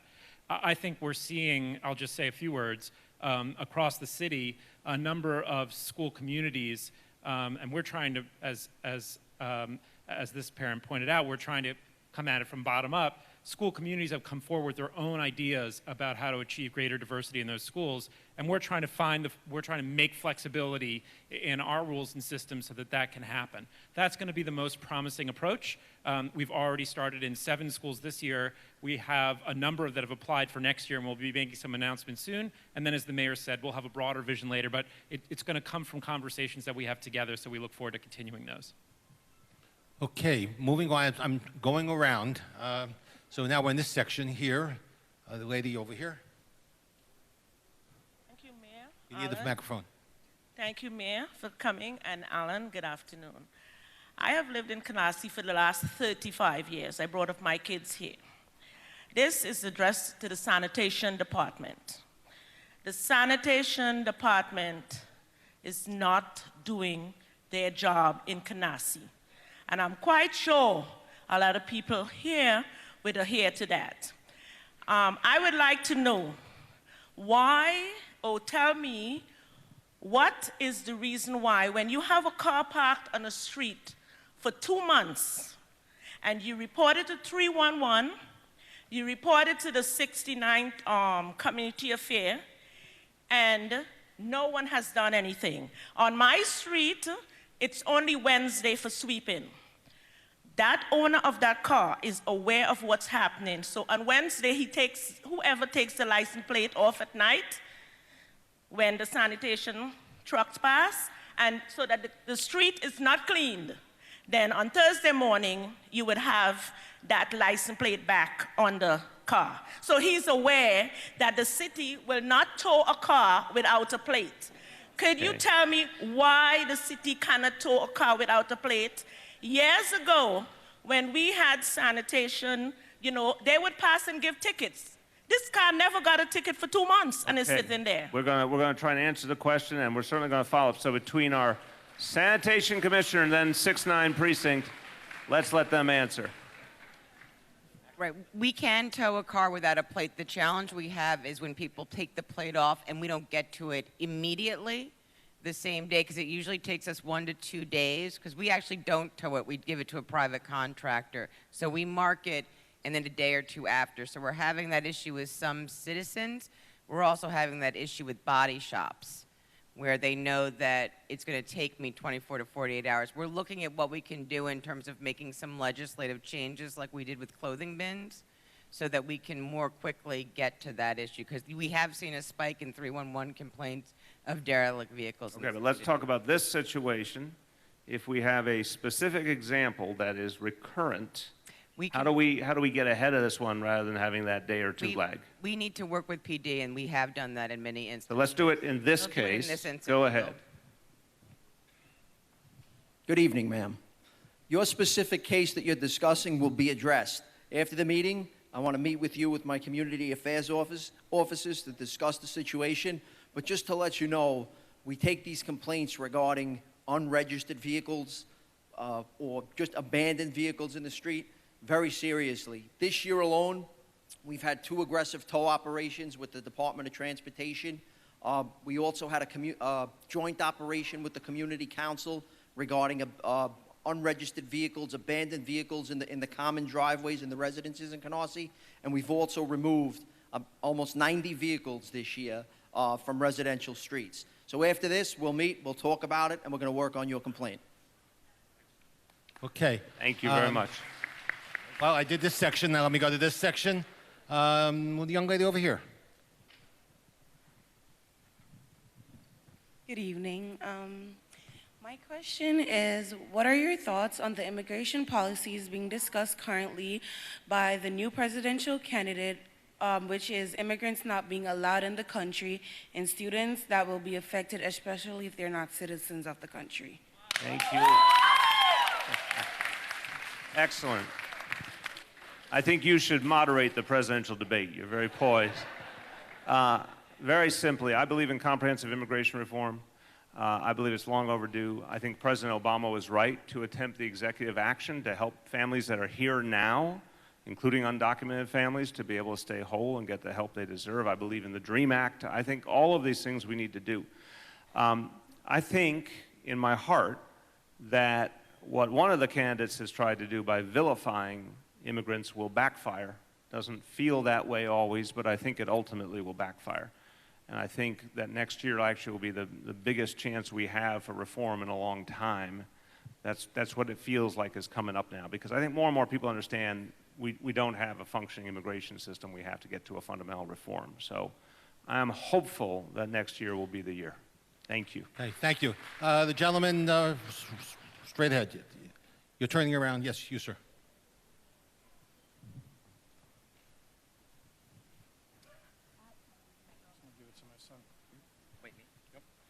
Okay, so hello, my name is Ronald Croning. I attend Edward R. Murrow High School. One of the big problems last year was that I had a teacher who was able to leave. She was teaching my chemistry regents, and she was able to leave for 2 or 3 months. And we did not have, the substitute that came, they never gave us any work. For 2 or 3 months, we couldn't do like any regents prep. And as someone who knows the stress of taking the regents, I'm worried about many other kids who could be put into this situation. So what do you think you can do to make sure that this doesn't happen again? I appreciate the question. And you go to a great school, and I'm sorry to hear that, because that this specific thing happened, because I would have thought that would have been caught by the school leadership and addressed. So, not knowing all the facts, I will turn to the Deputy Chancellor to address how we make sure that a substitute situation does not result in kids not getting the help they need. Thank you. I'm really sorry that happened to you. I know Morrow High School very well, and that is unusual. We will make sure that when teachers are out for long-term absences, that there will be a certified teacher in place, and we'll make sure that our superintendents reach out to your principals. But we'll keep a close tab on that. We can figure out how that's going on internally. Thank you. And I'd like to I think we should go back and check this specific situation, because I think you might want you or someone might want to have a chat with the principal about it. Why don't you make sure someone follows up with them? Good. Thank you. Okay, young lady, straight ahead. Good evening, everyone. My name is Eva Val, and I'm the Executive Director of Bragg's Home Care. And as a representative of many seniors and people with disability who utilize Accessoride, first we want to thank you for having Accessoride, because it does help a lot of people. However, besides all the complaints about Accessoride coming and, not providing the service to people. One of the things that I think would improve the system is to allow scheduling after 5 p.m. And the reason is because many people who schedule the Access-a-Ride are working from 9 to 5. Like myself, when I get home and my dad said, I want to go somewhere tomorrow, and I cannot schedule that appointment for tomorrow because it's after 5. We do have web-based, so let's improve the web-based. We can schedule it. If Uber can pick up someone in 1 minute, why can't we have a better Access-a-Ride system? Excellent. I think your point's a very fair one. That and again, Access-a-Ride, I must admit, I don't know all the nuances of. Keith, can you help me? Are you expert or not? No. Department for the Aging is not here, I don't think, or are they? No? Yes? Yes. Okay, I'm sorry. You would know all about it. TLC, Mira Joshi of TLC. Talk about who runs it and what's being talked about in terms of innovation, such as you know it. It's run by the MTA. Oh, there we go. So it's run by the MTA, which is a good reminder. MTA, which is run by the state of New York, so it's not our direct ownership. But that doesn't mean we can't try and fix it. And you're right. There's a reservation system now that says 24 hours in advance and a 3-hour waiting period for the people that are waiting for a ride. But the MTA is looking at ways to use technology, app-based portals for much more user-friendly reservations, and I think they're going to start out more with the missed connections when people are stranded somewhere and they need an Access-a-Ride, so that they can use, as you suggested, app systems like Uber or the apps with taxis to try to connect Access-a-Ride passengers with wheelchair-accessible cars that are already in the existing TLC fleet. That part is important. Thank you very much, Mira, and thank you for all you do with the TLC.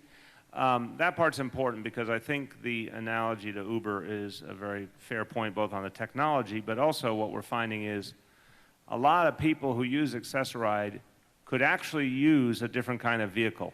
They do not necessarily need the entire capacity of one of those big vans. Some do. But what we also found is we might be able to have other vehicles, other for-hire vehicles that could be part of the solution as well. So we're going to push hard on getting the MTA to institute some of those reforms, and thank you for the question. Okay, the gentleman in the red back there. Good evening. Mr. de Blasio, I met you last year at the, when I won Teacher of the Year. And, congratulations. Thank you. Big fan of education. I love education. I welcome the opportunity to speak to you, at another time or tonight, and invite you down to PS 188 in Coney Island, where we created a STEAM pipeline that collaborates with elementary schools, middle schools, high schools, colleges, and workforce development organizations. You got to ask the question. Yeah, wait a minute. He means STEAM, the acronym, not STEAM pipeline like STEAM. Can you tell everyone, because I didn't know this one first, what STEAM stands for? Science, technology, engineering, arts, and math. Arts and math. And also, I have a gift for you tonight. I have a ferry boat that's coming to Coney Island to present to you. Is it all right if I come up? You are more than welcome. Okay.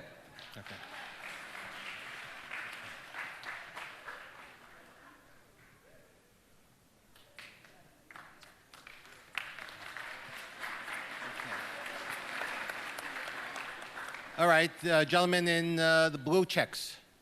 That's you. You're the lucky guy. Councilman, Mayor, it's a pleasure to be here in this forum. I'm a product of the New York City public school system, 27 years old. And when I went to high school, Millwood High School, around Brooklyn College, when I graduated in 2007, they were getting ready to build an extension. School is getting bigger, more students. They wanted to have more accommodations to science and mathematics. And my question is about school buildings. And we're getting more people. The population is going to keep increasing. And we are continuing to make new schools. But what are we going to do about making new buildings so that we're always going to have accessibility to technology, services for the disabled, and making sure that students receive the best modern education that we can provide them? Thank you. Thank you very much. Okay, so this is another one like we talked about accessorized. This is another one where there's a very strange split in the CUNY system. The community colleges, the city of New York puts a lot of the money into, and we have some real impact on the direction of the community colleges. The four-year colleges, although I have seats on the CUNY board, the four-year colleges are really run by the state of New York, by the governor and by the state. Now, I will say, because it was a very unhappy occasion, you remember when the governor proposed the cuts of hundreds of millions of dollars to CUNY, and CUNY students, CUNY faculty, everyone, people all over the city fought that back, and that, thank God, did not happen. But the state is not making the kinds of bigger investments in CUNY that we would like to see. So I think we have to come to some decisions about the future of CUNY. I think you're right that there's real physical needs. I would say even before the physical needs is the substantive discussion around the quality of CUNY schools, because so many kids who go there from our public schools, unfortunately, they need remedial help from our public schools. That's something we got to do better at K-12 level, but the CUNY schools also need to be improved.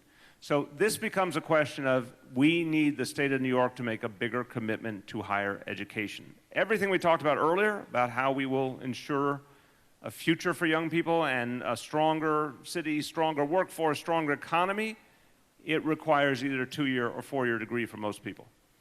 So I'm going to try, and I'm emphasizing the word try, to get the state of New York to come up with a more coherent vision for the future of CUNY. We'll obviously be a part of that, but we need the state to really decide to invest in CUNY.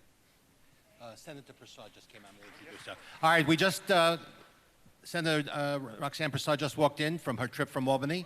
So give her a hand. Welcome. From the 19th Senatorial District, straight from Albany. Further than Albany. Good evening, everyone. Sorry for this.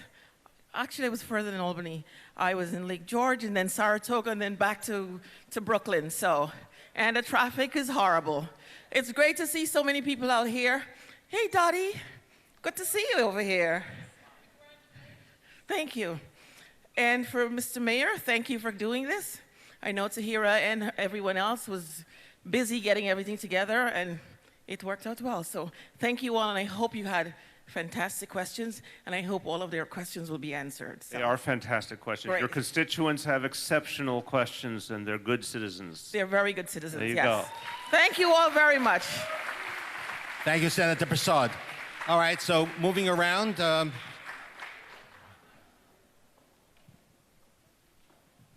Good evening. My name is Charmaine. I live here in Canarsie. And my question pertains to the community drive.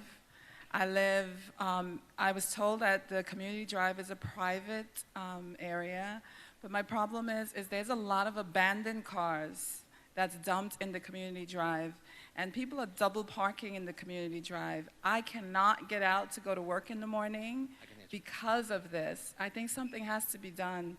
It's affecting myself and my neighbors around me. What can we do? Well, I think that the mayor sent this over to me. I've been actually working on this problem with community driveways for a long time. And you're right, it's private property. The police department does not have a right to go onto the property. So I have actually crafted legislation which would basically provide for a task force to study the legalities. Because we don't want the police coming onto the property and issue tickets, because they can do that. If you don't have a registration or an inspection sticker, if they have the right to go onto the property, then they issue tickets. Basically, the neighbors have to get together and either call a private towing truck company and tow, or in some cases, community driveways have put their own fences up, gates, to prevent unauthorized use of the community driveway. But until we can solve this problem legally, it's private property, and you and your neighbors are going to have to work it out so that, and I'd be happy to talk to you about it afterwards. I've been dealing with this, and I must tell you, it's very aggravating, and I know what you're going through. Okay, so moving along. So let me just say, I'm sorry, just one other point. No, I appreciate, because this is an issue I didn't know enough about, so we're going We're going to work with the councilman on this to see if there's any way we can be helpful, but also Marco Carrion is out there, our Community Affairs Commissioner. I'm going to have him follow up with you as well, because we have to see if there's anything we can do to support the councilman's efforts to resolve the issue. My Chief of Staff, Sharon Long, is back there. Why don't you talk to her and just give her the information? Sharon, raise your hand. Okay. Thank you. Thank you. Lady in the back. This is a family question? A family question. It's a family All question. right. Good evening, Mr. Mayor. Happy to see you. I think you're doing a great job, by the way. Thank you very much. Our question is regarding gifted schools in the outer boroughs, because we're looking to a gifted school program for our daughter, and there are many available in Manhattan and only for Manhattan residents only. And we're wondering if there's a plan to expand gifted school systems within other boroughs, especially in Brooklyn. Well, I think there's two things going on at once, and Dorita, you want to join me, or which one? Choose a deputy chancellor. Who knows the most about it? Dorita. We are trying with many of the things we do, whether it's gifted education, dual language education, so many other choices, to create more parity between the outer boroughs and Manhattan. So yes, in some cases we're able to add capacity, but we're also, something the Chancellor and I have talked about, is we want to see if we, through equity and excellence, can create a dynamic where parents feel less need for a gifted program, not because they're not good, but because they get more of what they're looking for their child in a variety of schools. So we're in a little bit of a kind of transitional point. I want to be straightforward with you about this. We're in a little bit of a transitional point, trying to figure out how much we need to invest in gifted and talented versus how much we can lift up schools and get that kind of attention and quality into a wider variety of schools. Dorita, add to that. Thank you, Mr. Mayor. Absolutely right. We are increasing the instructional programs at all of our schools, but we've recently added 2 new gifted and talented programs in schools districts that didn't have them before, District 16 and District 7. So now we have 2 more districts that we're going to implement next year. So by next year, the end of the next school year, we'll have a gifted and talented program in every single district in New York City, which is a huge accomplishment. But we really want you to look at all the good quality educations in all of our schools, not just gifted and talented programs. Thank you. The young lady right here. I thought your arm was going to fall off, so. Hi, my name is Amanda Alexander. I go to Bishop Kearney High School. What's your first name? Amanda. Amanda. Hi. I'm going to brag about this tomorrow at school. Okay. But I'm just going to stray the topic really quickly. How can we improve public transportation in the neighborhood so that residents are not relegated to using illegal and often unregistered and unsafe dollar vans? They're noisy, they cause accidents, they're, Here, here. they're bad. Okay, very good question. So, first of all, Mira, you want to get into this one, I assume, right? Okay. So, we do not like the illegal dollar vans, okay? And we were talking the other day, preparing for this meeting, with the leaders of PD about the efforts that we're making, and one of them will describe in a moment the enforcement we're trying to do, more of it. But you asked the question the right way. Amanda, you're very intelligent because you asked the question in a challenging fashion, which is, what are we going to do as an alternative? And I don't think it would be truthful to say we have enough alternatives at this point. The bigger vision we're trying to pursue is increasing mass transit in the outer boroughs. That is we think that's a fundamental need in this city. Some of that is done by select bus service. It's not everywhere, but that's actually something that we've been able to do that is having a meaningful impact, because those buses cover very substantial ground more quickly. Some of it you heard about the citywide ferry service. That will help some places. It's not helping everywhere yet. Even something like City Bike helps some people have an alternative. But the fundamental reality is many outer borough neighborhoods don't have enough mass transit. The first responsibility for that is the MTA, which again, I like to remind everyone, the way the government works, the MTA is run by the state of New York. We don't get to make those decisions. And a lot of us have felt for a long time the MTA focused too much on the suburbs and not enough on the city. But what you're talking about is sort of a right and fair point about where we have to go, which is constantly expanding the outer borough mass transit options. But that would not stop me from increasing enforcement on the illegal dollar vans in the meantime. So between Mira, you want to speak to it? PD, who wants to speak to it? You start and you'll go next. Good morning. Good afternoon, excuse me. I'm Tom Burke. I'm the commanding officer of the 6-3 precinct. Dollar vans, without a doubt, are a quality of life issue for the 6-3 precinct.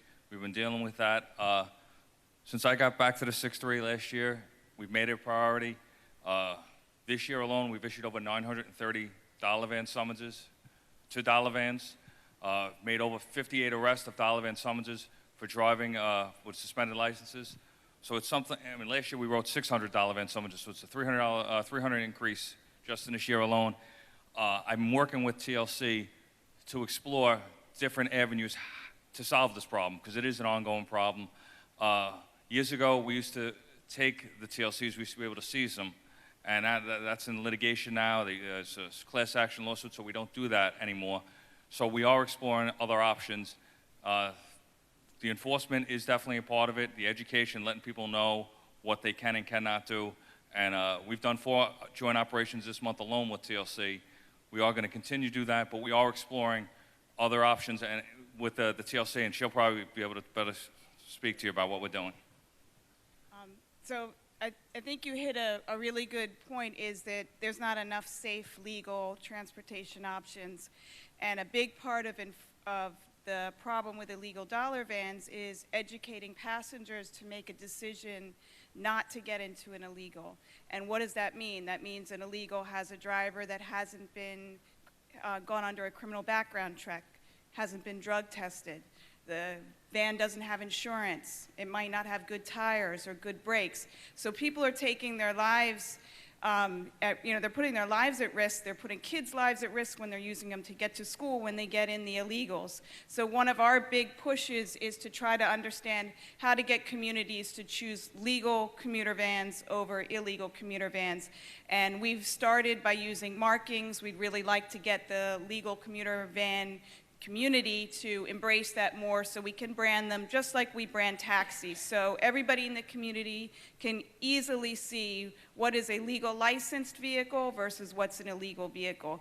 And that's really the core of the issue for us. I mean, it's broader, it's public transportation too, but as far as TLC is concerned, we really want to see that change. And we'd love to work with Council Member Maisel more in the community to understand how to make that happen. On enforcement, we are sort of at a crossroads. We lost our ability to seize vehicles last September. Prior to that, we seized almost 1,000 illegal vehicles a month. So we were able to make a dent. You lost it because of a court decision. Yes, because of a court decision. Don't worry, we're still fighting it. And now we have to use another method, which we've always had, but we didn't use it before, and that's when we catch someone on their second time, we can forfeit their vehicle. When we seize their vehicle, if they paid a bond, they got it back the next day. So sometimes you seize them, and the next night they'd be right back out.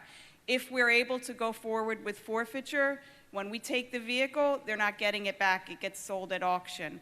So we really rely on a partnership with NYPD. Our officers cannot go out alone and do this work. We have to do it together, and we've had a tremendous partnership, I think, in this community and throughout the city doing joint operations. But we will continue to work on enforcement, continue to get stronger enforcement out there, but really the core of the problem is making sure you have enough safe, legal opportunities for transportation. Thank you for your question. Okay, moving around. Lady in the back, yes.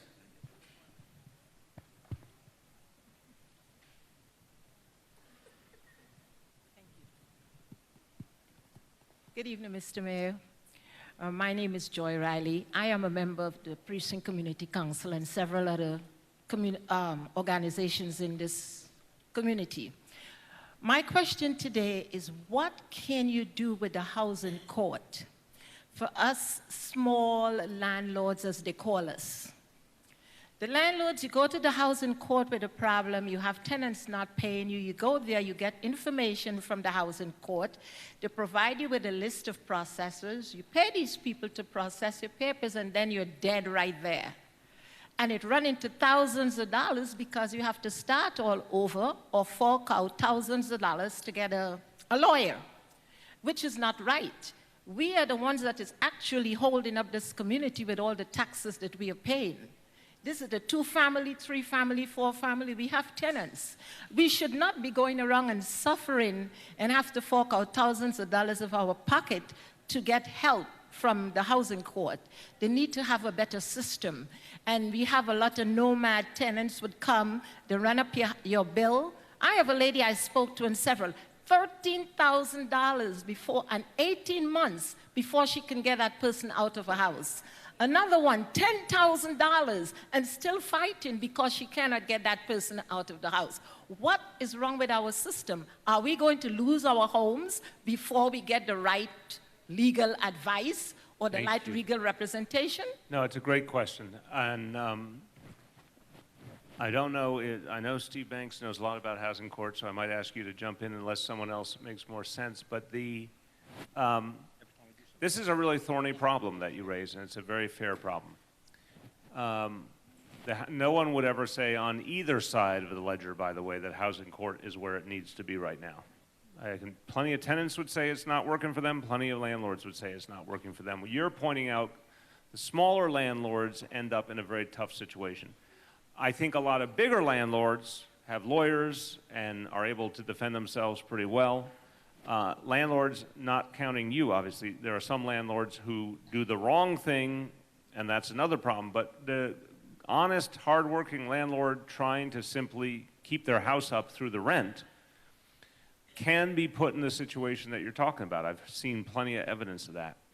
I have to be honest with you, I've heard the problem, and I wish I could figure out the solution in terms of what would help break through it. Is there some kind of mediation or something that would help break through it? Because I don't want to see landlords in that situation. Alan Maisel has something.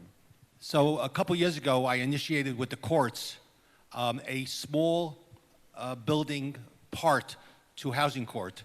And it was supposed to bring the landlord and the tenant together when there is a dispute about rent or other things. And since I'm no longer in the State Assembly, I basically lost track of it.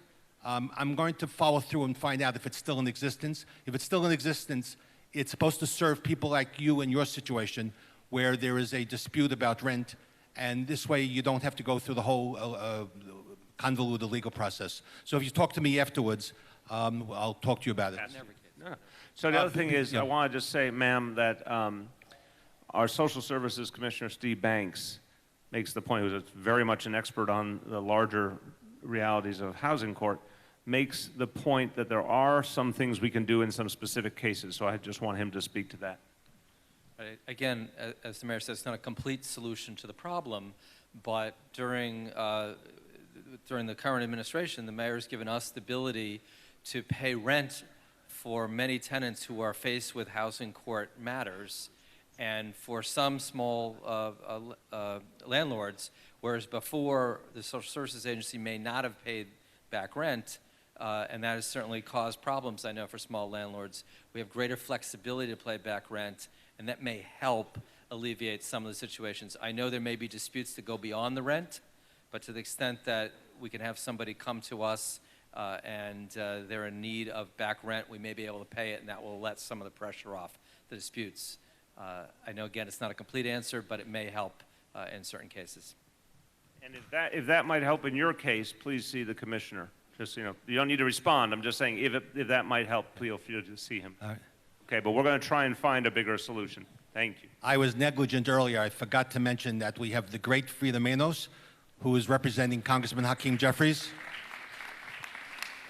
and who's been very, very patient and has not yelled at me. There was a young lady over here. Good evening, everyone. Good evening, Mr. Mayor. I just want to respond to someone who asked a question about cars illegally parked and parking in front of their yard. I had a situation like this, and I kept going after them, and I would just like to recommend, congratulate Ian Henry. You can get him at Ian Henry at NewYorkStateGovernment.com. The 69th precinct, to me, does a very good job. Okay, they come to our meetings, and with their help, I got that car removed. Yes. When they came to remove the car, people from the other side of my street came running. It's their car. It had no license plate, and until they came to remove that car, then they came running, but they took it. Thank you. Okay. All right, this lady over here.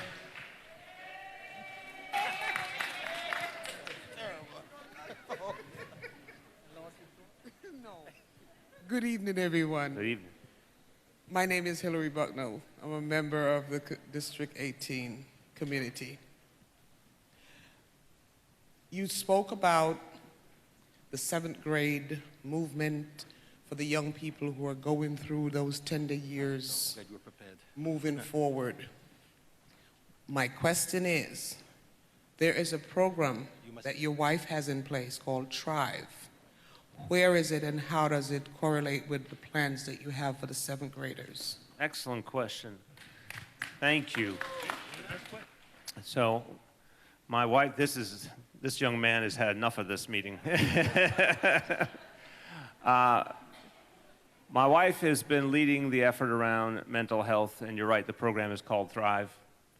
And one of the key concepts is to reach our young people in school, because many, many situations that later become very, very painful could have been addressed when a child is young. And one of the things we know about mental health, besides the fact that it is treatable, mental health challenges are treatable, is that if you reach the child early, you have a chance to have a much better impact.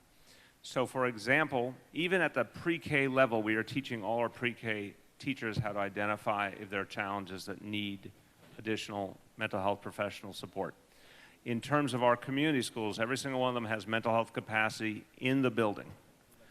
And now we're also setting up a process through the plan that any school can have mental health professionals come in when they need them, because think about it, if you're a principal or a teacher and you confront a child with a mental health challenge, you're not an expert in it, what do? There wasn't a place to turn. Now through this plan, we're putting money in the budget to provide experts who can literally come into any school and help assist with the situation. So the notion is to try and go right at those problems. We also believe that if you are addressing the reality of the whole child, this is part of why I'm a big believer in after school, if a child has artistic opportunity, recreational opportunity, that's also an important part of helping them have a positive experience and addressing some of the things going on in them in that transition that may be difficult for them, give them positive outlets. So one part of it is the pure mental health issue. For some other kids, it may not be the mental health issue, but they need some outlets in their lives. And we're also working on more physical education because they need that outlet in their life, and a lot of kids still don't have enough of that. But the key is reach kids early, identify the problem early, reach them early. That's what my wife's plan would do. Thank you.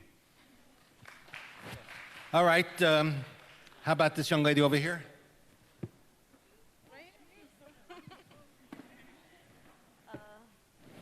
Good night. So my question is, I'm an 8th grader and I didn't do very well on my state tests last year, and that's what high schools look at. And a lot of high schools, there's not a lot of, I don't want to say good high schools, but there's not some. To talk your mind. Yeah, they're not. Put the microphone closer. They're not very good, and my mom, she's like, she doesn't really want me to go to these high schools, and a lot of them are in Manhattan. So what are you gonna do to try and put a lot more schools in Brooklyn? Because I live in Crown Heights, and the only good school that my mom wants me to go to is Medgar Evers, and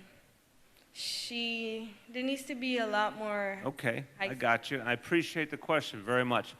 I want to note what this young woman said. First of all, thank you. We appreciate all these poised young people, don't we? Coming to the meeting and raising their voices.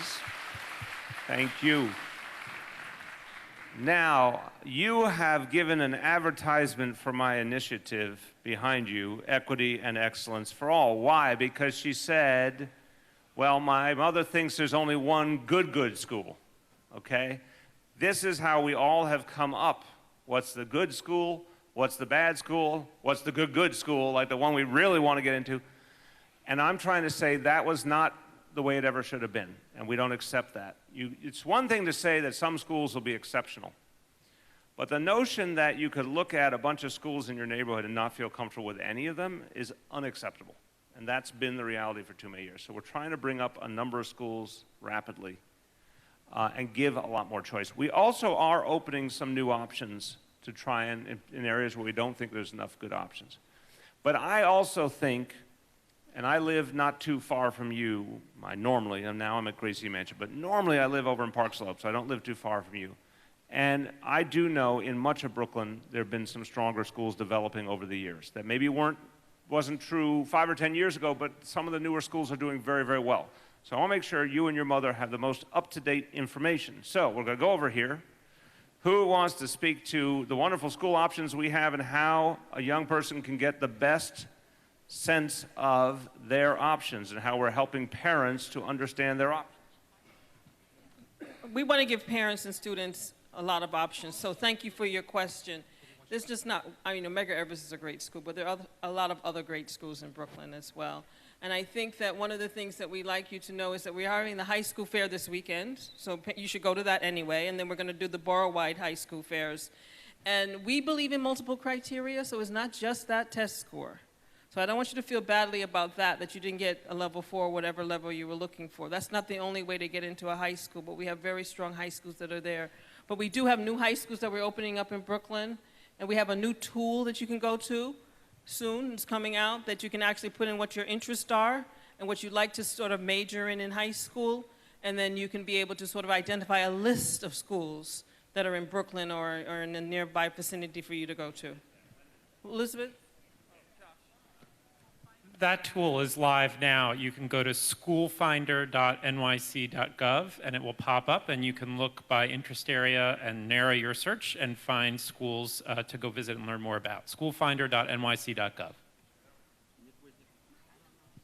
Okay, so, and also, Yolanda or Dorita, I want you to go over at the end and give her a few live examples of schools she should be looking at. Okay. First of all, we have also Nikki Lucas, who is the female Democratic leader, I think, of the 60th Assembly District. She's here someplace? Okay.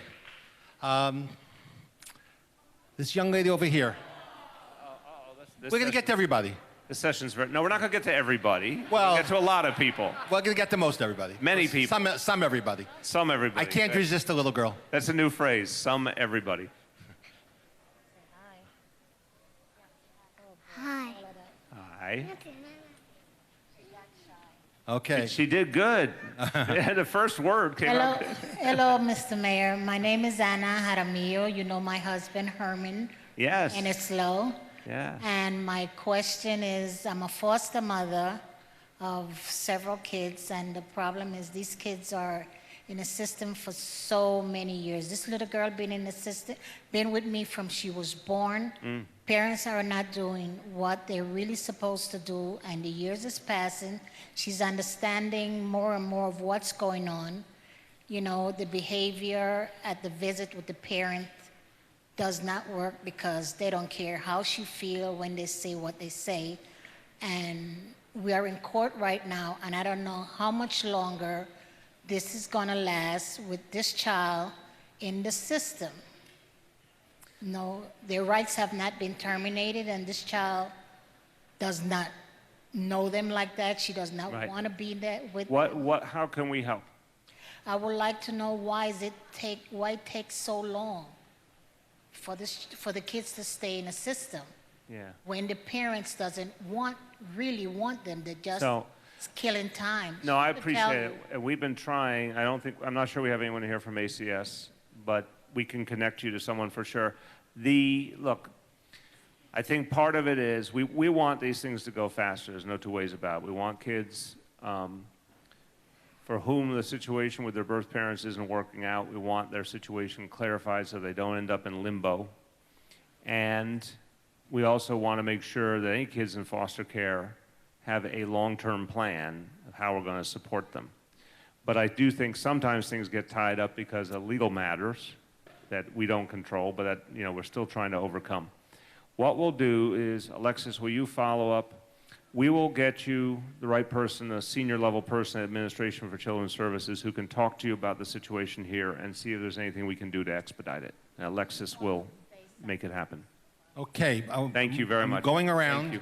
Thank Lady in, let's see, bluish, pinkish, something or other. Purplish, periwinkle? Periwinkle. Periwinkle. I'm learning all sorts of new words. First of all, I'd like to thank Alan for helping to organize this town hall meeting, and I thank you, Mayor, for coming. My name is Sylvia Whiteside. I'm a longtime resident of Bayview Houses, one of the originals, and I'm also a member of Community Board 18. In March of this year, I brought to the board the issue of the problem with the horrendous problems on Rockaway Parkway between Seaview Avenue and Shore Parkway. The streets are deplorable, they're in hazardous condition. When this was brought to when the board took this issue with the Department of Transportation, they denied that anything existed. So what I then proceeded to do was contact Canarsie Courier, who did a story and published many pictures in reference to the deplorable conditions. Are you talking about the traffic lights? No, I'm talking about the actual pavement. The crossing is extremely hazardous. It is full of potholes. It is full of cracks. People who have wheelchairs, who are walking with strollers, who are walking with shopping carts, with those stiletto heels. If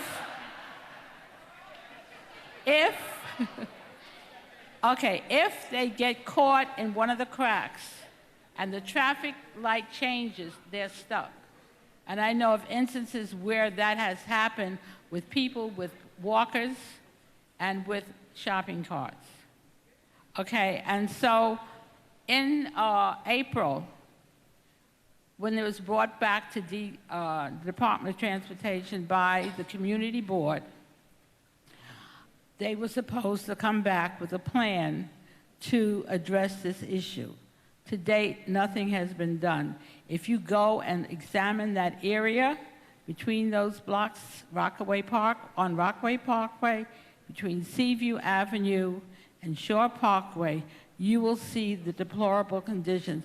And we need help. We need someone to straighten that out and fix it. We cannot wait until another winter when things get worse or someone gets killed. Thank you. Thank you very much. Thank you for all you do for the community. We appreciate it very much. Let me ask of Keith, I hope you have a good answer. Do you have an update on this situation? So I don't have a direct update on that situation. We will take a look at Rockaway Parkway in that location. I think it is going to be addressed soon, but I will check on that, and I'm going to give you my card now, and I will get back to you. No, wait, we're going to do an upgrade. She gets an upgrade. She's one of the originals. I'd like you to personally go at my request to visit this particular location with her and see what we can do, particularly if the crosswalk is issued. Let's see if we can help these folks. Go. Sure thing.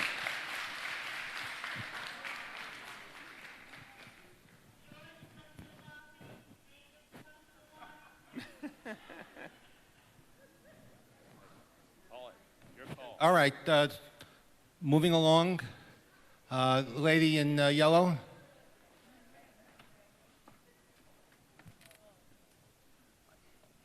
Hi, good evening.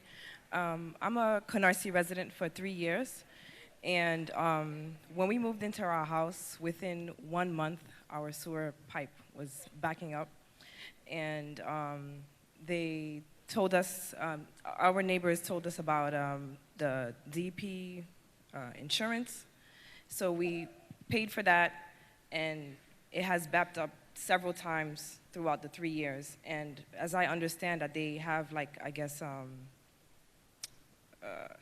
can I say it? It's not DEP itself that comes out. It's private contractors. And every time it's someone different and it's not following up with the actual situation that's going on.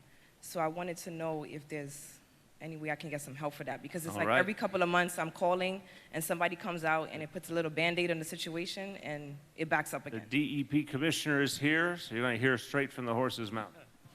Thank you, Commissioner. Thank you. I'm Vinny Sapienza with DEP.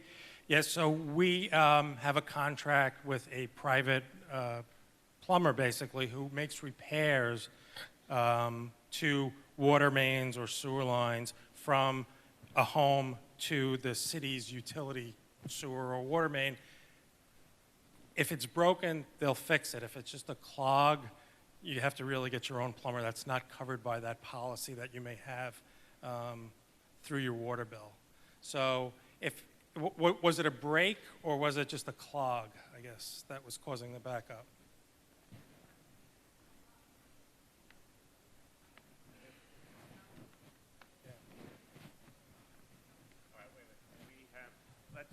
In terms of the specific situation, Commissioner, will you follow up with her directly? But in terms of the bigger situation, it sounds like this is something we need to give some clarity to the community on.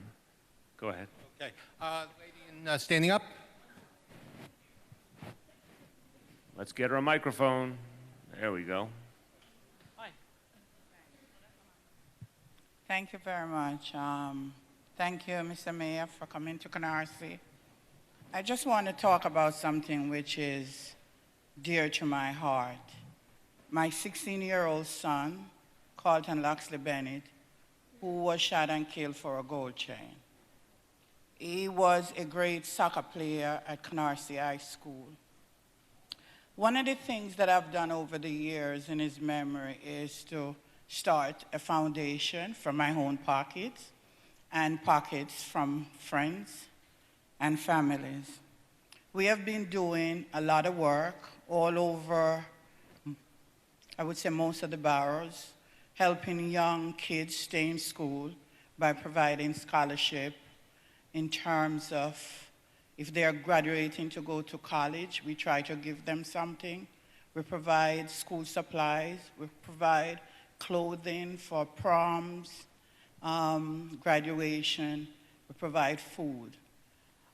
My big question is, over the year that this foundation, I've struggled. I've got a lot of sympathy, which I appreciate, but I've not got a funding, and I want to know what can be done, what assistance can be given to provide, to help what we are doing. And not only what we are doing in terms of funding, but one of the things is, as a founder of an organization, I realized that you don't find a lot of, I would say, mentor to help in areas that I should go. So I know there are a lot of cure violence program out there. I may not fit the category for the cure violence, but I do believe that I fit the category for a general manager of those programs that are out there. And we desperately need funding. Thank you very much. Thank you, first of all.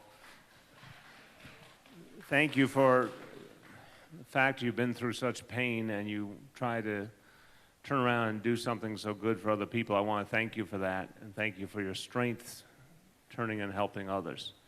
And we absolutely need more of the cure violence work. So I think the point you're raising with this kind of thing would qualify as a very good question. I don't know the answer, but I think you're right about what we ultimately need to achieve. I'm going to ask Tahira over here to follow up with you. If there's some way if there's any kind of support we can provide, or if there's people we can at least get you to who might be able to provide some funding or some mentorship, Tahira will make sure we do that. Thank you very much. Okay.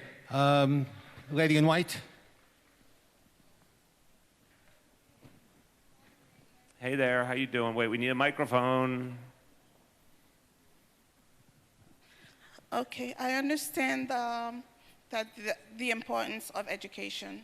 I have my master's degree, and I'm a certified New York State teacher, K through 6. I have not had a job. I've been a per diem substitute teacher. I did not go to school to be a per diem substitute teacher forever. It has been really, really hard. I think it's the previous administration that put into place that a principal has to nominate someone. And I've been through schools all over, and they will not nominate me because they don't know me. They don't know what I can do. What can I do to get a job? I have been substituting for 2 years, and I have school loans to pay. Yes. You know? Thank you. What do get I it. do? I get it. So I want to separate the personal question from the bigger question of how someone who wants to get into our school system can do it. So one of you tell me. Okay, so you're going to answer the bigger question, and then, okay, is there anything to say about the bigger issue, or you just want to talk to her? We do have hiring halls. We do have hiring halls that you can participate in. Letters to principals help. Letter to the superintendent who's sitting right next to you can help. But it's very important to get your resume out there and really look at our hiring halls. We have them very often. I'll follow up with you. So between the superintendent and the deputy chancellor, they will follow up with you this evening. Thank you. Okay. All right. All right, moving along. Lady in, I don't know, chartreuse? I like that. You're taking the theme and you're calling it. Yeah. Hello, good evening. Good evening. I have a question about the bioswells that's been initiated around the city. One question. Now, a letter was sent to my parents' home telling them that they were going to install this thing in front of their home. Okay. They say you have no choice about it, that it has to be done. They put it in place, and for the first 2 years, it was maintained by the planter who initiated the planting originally. Now, my parents are 93 years old. Wow. They cannot come out there and clean this thing. Now it's completely overgrown, bee infested. I called 311. Someone came and swept out the garbage, and everything else is there.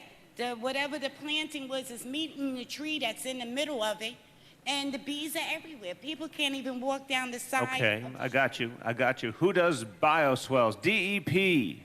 Why don't you speak to the issue of what? Turn around. You got a microphone. What do we do about maintaining these things? And then you can follow up with her personally. But what's the bigger answer? Yeah, so these bioswales we've been installing all over the city. And They also, look would like you, little for all of us, define them? Because I'm not sure That's 100%. right, yeah, Good, yeah. thank you. So some people call them rain gardens, but basically they're just these curbside patches of plantings, bushes, trees to soak up stormwater runoff so that it doesn't overtax the sewer system. Yeah, so we actually had contract services to maintain them. Last year, Mayor de Blasio allocated 180 positions, full-time workers that we've been now hiring up to do that maintenance. I'll give you my card so you can call me and we'll have someone come out and take a look. But we are staffing up to maintain these 2,500 bioswales that we've installed. Thank you. Okay, moving on. Let's see, we did this section, now we got to do this section. Let's hear from a gentleman in the back in the greenish something or other. All right, you're a gentleman. They switch. That's the old switch trick. Go ahead. Good evening, everyone. My name is Celicia Henry. I'm an explorer at the 6-9 Precinct, and I have a question about the police corps, the police cadets corps program. So basically, the requirement says that you have to be enrolled in a 4-year school, and you have to have at least 15 credits, but I feel it's not fair because I go to Kingsborough, and I have 13 credits, and you know, you have to be in a 4-year school. So is there some way that something could be done about that? It's a very good question. Thank you for being in the Explorers. We appreciate that. What is, wait, hand it back, hand it back, hand it back. What is your ambition? What I want to do in the future? I want to become, well, actually right now in school I'm studying EMT, but my long-term career is to be a police officer. All right, excellent. We want you to succeed. So, all right. Wait. Chief, anyone know about the requirements for the Explorers? Anyone have a sense of that? Or if not, we will get back. Do you know? Salisha, you're talking about the cadets, correct? I'm going to look into that issue personally for you, okay? And I'll find out that answer for you. I like that answer. I'm going to support you being a police officer. There you go. How many cadets are here? How many cadets are here? Just one. All right, we'll take it. All right, young lady in the yellow.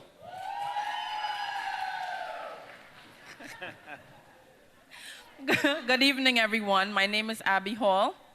I am the 18th District President's Council President and also PTA President of PS 135. I have well, as all of us do, we have many questions, but again, it's only one. And my main concern is PS 135. It is located on Linden Boulevard between Schenectady and East 48. There is a halfway house on Linden and East 49th Street. The schoolyard, many days you would find, of course, condoms and different things on the ground, and it is very unsafe for all children and anyone, any human being, I should say. In addition to that, in connection with that halfway house, I know there were inquiries being made because we have an annex also. So it's a main building and an annex. To have the annex be put in that building, which would be it would be easier for everyone as there's no matrons to be on the bus with the children, with the back and forth. So my thing is, what can be done? Can we look into this matter that we can actually possibly get that building so that the annex can move to that building and remove that halfway house from that area so that, children can be safer within the neighborhood? I appreciate the question very much, but you kind of got a lot of different pieces there, so let me pull them apart for a minute. The first point, do you happen to know what kind of halfway house it is? Do you know which agency runs it by any chance? No? What's that? Detox. Does anyone know who runs it? Anyone? Okay. What's that? Oasis runs it. Phoenix runs it. Okay, we'll check. So the first thing that we should do in the here and now is figure out how to make the situation safer for the children with the existing reality. If it is Oasis, that's the state, but that doesn't mean we can't do more enforcement around it. So it's which PS again? 135. Which precinct has 135? Oh, you're going to jump in. Okay, we're getting an upgrade. Chief Powers. Okay, the 6-7 commanding officer is not here, but I'm going to have one of the borough community affairs officers talk to you, and we'll get down the exact thing, and we'll pass it on to Inspector Joe Galata tomorrow for enforcement, okay? So I think the first thing we want to do is the enforcement, because especially as we develop a notion of neighborhood policing, this is the kind of things we want the police to be all over. If parents are uncomfortable with something happening around them, enforcement can help quite a bit. Now, the second part of the equation is, can the Department of Education get that property? I don't know the answer to that, but we can look into it. But are you saying the school needs additional space itself? Okay, let me see if, who knows, Elizabeth Rose, Deputy Chancellor Elizabeth Rose is going to speak to this issue. So I think there are two things. One is that we can have our Division of School Facilities and our custodial staff take a look at what's happening in that schoolyard overnights, on weekends, and how we can help make sure that that stays clean for this children, because that's critically important. The other is the team in my office that looks at how what space schools have and what space schools need. And I will send somebody out to come look at your school, both the main building and the annex building, and let's see if there's something that we can do to help bring the community together. Okay, the lady in the blue and the white. Hi, good afternoon. My question is, how can homeowners in multifamily dwellings such as Seaview Estates be sure that they receive adequate funding for repair and resiliency under the Build It Back program? So wait, be adequate funding for, say again? For repair and resiliency under the Build It Back program. Oh, under Build It Back. Yeah. Okay, Seaview Estates. Amy Peterson, are you familiar with Seaview Estates? Yes, hi. I've been to Seaview Estates and met with the residents there. We'll talk afterwards. I know HPD, it's an HPD project because it's a multifamily project. I know they've been working with the board, and so we'll talk to you about what's the next steps there. Thank you very much. Okay, moving along, to the sweep, the lady over here. Okay. Mr. Mayor and Councilman Mason, I need help. Tell us. Yes, I'm in the Build It Back program. Build It Back? Yes. Okay. Before my neighbor, he didn't want to sign. Get the microphone CLA. close to your face. There you go. But he did sign, you know. You have an attached home? Yes. And the neighbor signed? Yes, he did sign. Okay. And from what I understand, I don't know what's holding it up. Okay. But I know that I read that you said that at the end of the year, you're going to wrap up everything. So- and I'm thinking, mine, it didn't. No, we want to see if we can get this resolved. If the neighbor signed, then that's a very good thing. So Okay. at the end of the meeting, Amy, raise your hand. That's she's in charge of all Build It Back for the city. Please see her at the end. Let's see if we can fix this situation. Thank you. Thank you. You want to go down to the last 3 questions? Yeah, we can do 3. All right, so we're going to do 3 more questions because we're reaching the point where it's going to be the end. So next, the lady over here.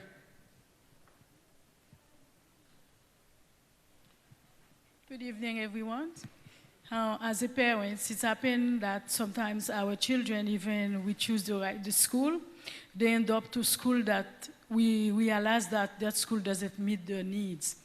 My question is, what is so difficult to remove a kid to put it in another school when that school doesn't meet their needs, especially when they're starting high school? It's a very good question. So, Josh, is this you or is this someone else? Okay, if a child goes to a school and they find, as I think you're saying, especially if it's the beginning of high school or something like that, right? So they find it's not meeting their needs. Why is it so difficult to get to a different school even in the course of a year if you find you need something different? Yes, and so actually last night we made a change in the rules regarding enrollment that makes it the system a little bit more flexible and reintroduces something that we call guidance transfers to the system, where a family and guidance counselor and a principal can come together and suggest that the child will be better off in a different school. And so that's just a brand new a thing that we introduced. It was just ratified last night, so I'd be happy to describe it to you afterwards and try to help facilitate. That was quick. You got your wish. Okay.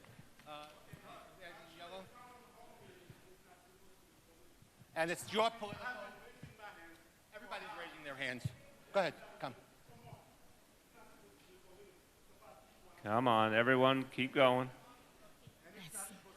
Come on, sir, there's plenty of people who want to ask questions. Go ahead. Good night, Mr. de Blasio. Good night. My question is to help with your program that you have running, the lunch that is served in our school system. And I think all the kids would agree with me that the lunch is horrible. And we need better lunches at our schools. I've heard that they have green, yucky stuff on the cheese and hamburgers. And in order for you to build a mind, you need to have proper nutrition. And it starts with the food. So I would love you to do this service to all the New York City schools, children, to change the lunch services. It sucks. Thank you. Now, you are a harsh critic, because now I think down through the ages, kids have not liked school lunch, right? That's sort of, you liked school lunch? Way back? Okay. There's something strange about you if you like school lunch. So I think kids, I want to respect them. but they're tough judges of school lunch. It's not as good as what you cook at home. Now, we have been trying to make some progress to healthier and better tasting food. But if what you're saying, I'm taking it to heart, we have to do better. Who wants to speak to school lunch and how to make it less horrible? Thank you. Good evening. I know we did have a recent challenge with pizza, and we took the item off of our menu, and we are working on developing better supplies for that. So we recognize when we have an issue, and we immediately try to do something about it. Did we make sure it won't happen again? We have discontinued this item. We're working to get a new vendor. Okay, but on the bigger issue of what are we doing to make the lunches more appealing? We're actually doing a number of things. One of our most popular field trips in our schools today is we bring students in to our test kitchen in Long Island City, and we actually have students taste test new potential menu items and give us feedback on what they like, what they don't like, how we can make it better. It's an incredibly popular program. We also have a competition among our chefs from our schools. We basically do a top chef competition, and with the winning dishes being things that we now put on our school menus. So we're trying to do a lot of things to create new menu items, better tasting menu items, things that kids will want to eat. That's a great question. I don't know if we've had them before, but I'm going to give you my card and we'll follow up. Okay, one more question. The lady at the end. You won the lottery. Yes. Good evening, Mayor de Blasio. I am a teacher at District 75. So I have so many things to thank you for. I'm not asking a question. I want to tell you something. I feel finally respected as an educator, so thank you. Thank you. Also, thank you for the Men Teach, and for black men who needs a job, apply to Men Teach New York. Yes. It's your program. Wait, say that again. I want people to hear that louder. So it's called Men Teach, and it's for Asian men, African American men, or black men in general, and it's for Hispanic male. If you're interested, apply, get a job, teach your community, right? Nicely said. You should be in the advertisements. I like that. Okay. I said another question. She didn't have a question. Anybody else? Luen last. Thank you. And I'll go for you again, sir. Thank you. Lady over here. Hi. I'm a second grade teacher at New Bridges Elementary in Crown Heights. I've been teaching for 3 years. I've noticed a lot of behavioral problems in our young second graders. I know the focus was on 7th graders, but I'm wondering if there's any mentorship program that could be implemented within the school day for those second grade young boys, because I know that there are school counselors. I know that there are programs for young girls, young empowerment program. I know that there are after-school programs, but what about like during the day when these boys need to be taken out of the classroom? Is there some young men that they can speak to, or who can give them some, I don't know, something that's part of the instructional day that could help them? Because a lot of the focus is on the older boys, right. But second graders, for some reason, there's like a big, I don't know. So You feel that they need, you're saying more mentorship than counseling? no, no. No. There are counselors in their school, yes, but I'm seeing such a high rate of behavioral problems Right. within the second grade boys. So what I was wondering is if there is anything outside of just the counseling, being pulled out for twice a week for counseling, that could be also provided to these young boys, because I do know of girls programs such Right. as Girls Inc., but I'm wondering if there's something for those young boys, because a lot of times the focus is on older Yeah, boys. no, I get that. I get So- that. Okay, let's see who wants to think about that. So I guess my first question is, are those boys getting enough physical education and activity? Because one of the things that we do see, particularly young boys, is if they're not getting up, moving around, and supported in sort of getting that energy out, then we have a different issue in the classroom. So if you haven't tried the training for Move to Improve, okay, good. Glad to hear that. We are, in fact, developing specific techniques in restorative justice and management for kindergarten through second grade. It's working with young children on how do they think about their behavior and own their behavior is, it's a development. It's something that all kids need to develop. We have some of these programs much more specially targeted towards older kids. We're in the process of developing it for kindergarten through second grade, and I think that might be something that will help. And I appreciate the question. I think it's very helpful because, it kind of wraps together a bunch of things we talked about tonight. We talked about, I agree, the physical education piece. We talked about the mental health piece. But this notion of reaching young people early, I think what I'm also hearing you say is, get these kids before things start to unravel a little bit. And obviously, our boys need a special support at that early point. So I think the answer Elizabeth gave is part of the how we're going to go about it as well. But I appreciate you saying it because it's now making me think, as we think about how we're going to do things, what other support can we provide? Do you feel, just one last question for you, do you feel that if you have a particular child with a particular need, can you go to a principal, an assistant principal, someone who can help figure out a plan for that child? Do you have that? Good. Very good. Thank you very much. Thanks for what you do. So this wraps it up. We're about 10 o'clock already. I believe if anybody still has an issue, we could still take those issues down. I'm telling you, all of these commissioners will be here all night long. Yeah. Line up, ask them anything you want. Thank you, HES, and thank you for all the commissioners and all the people who are here. Thank you, Alan Maisel. This was a great town hall. Okay.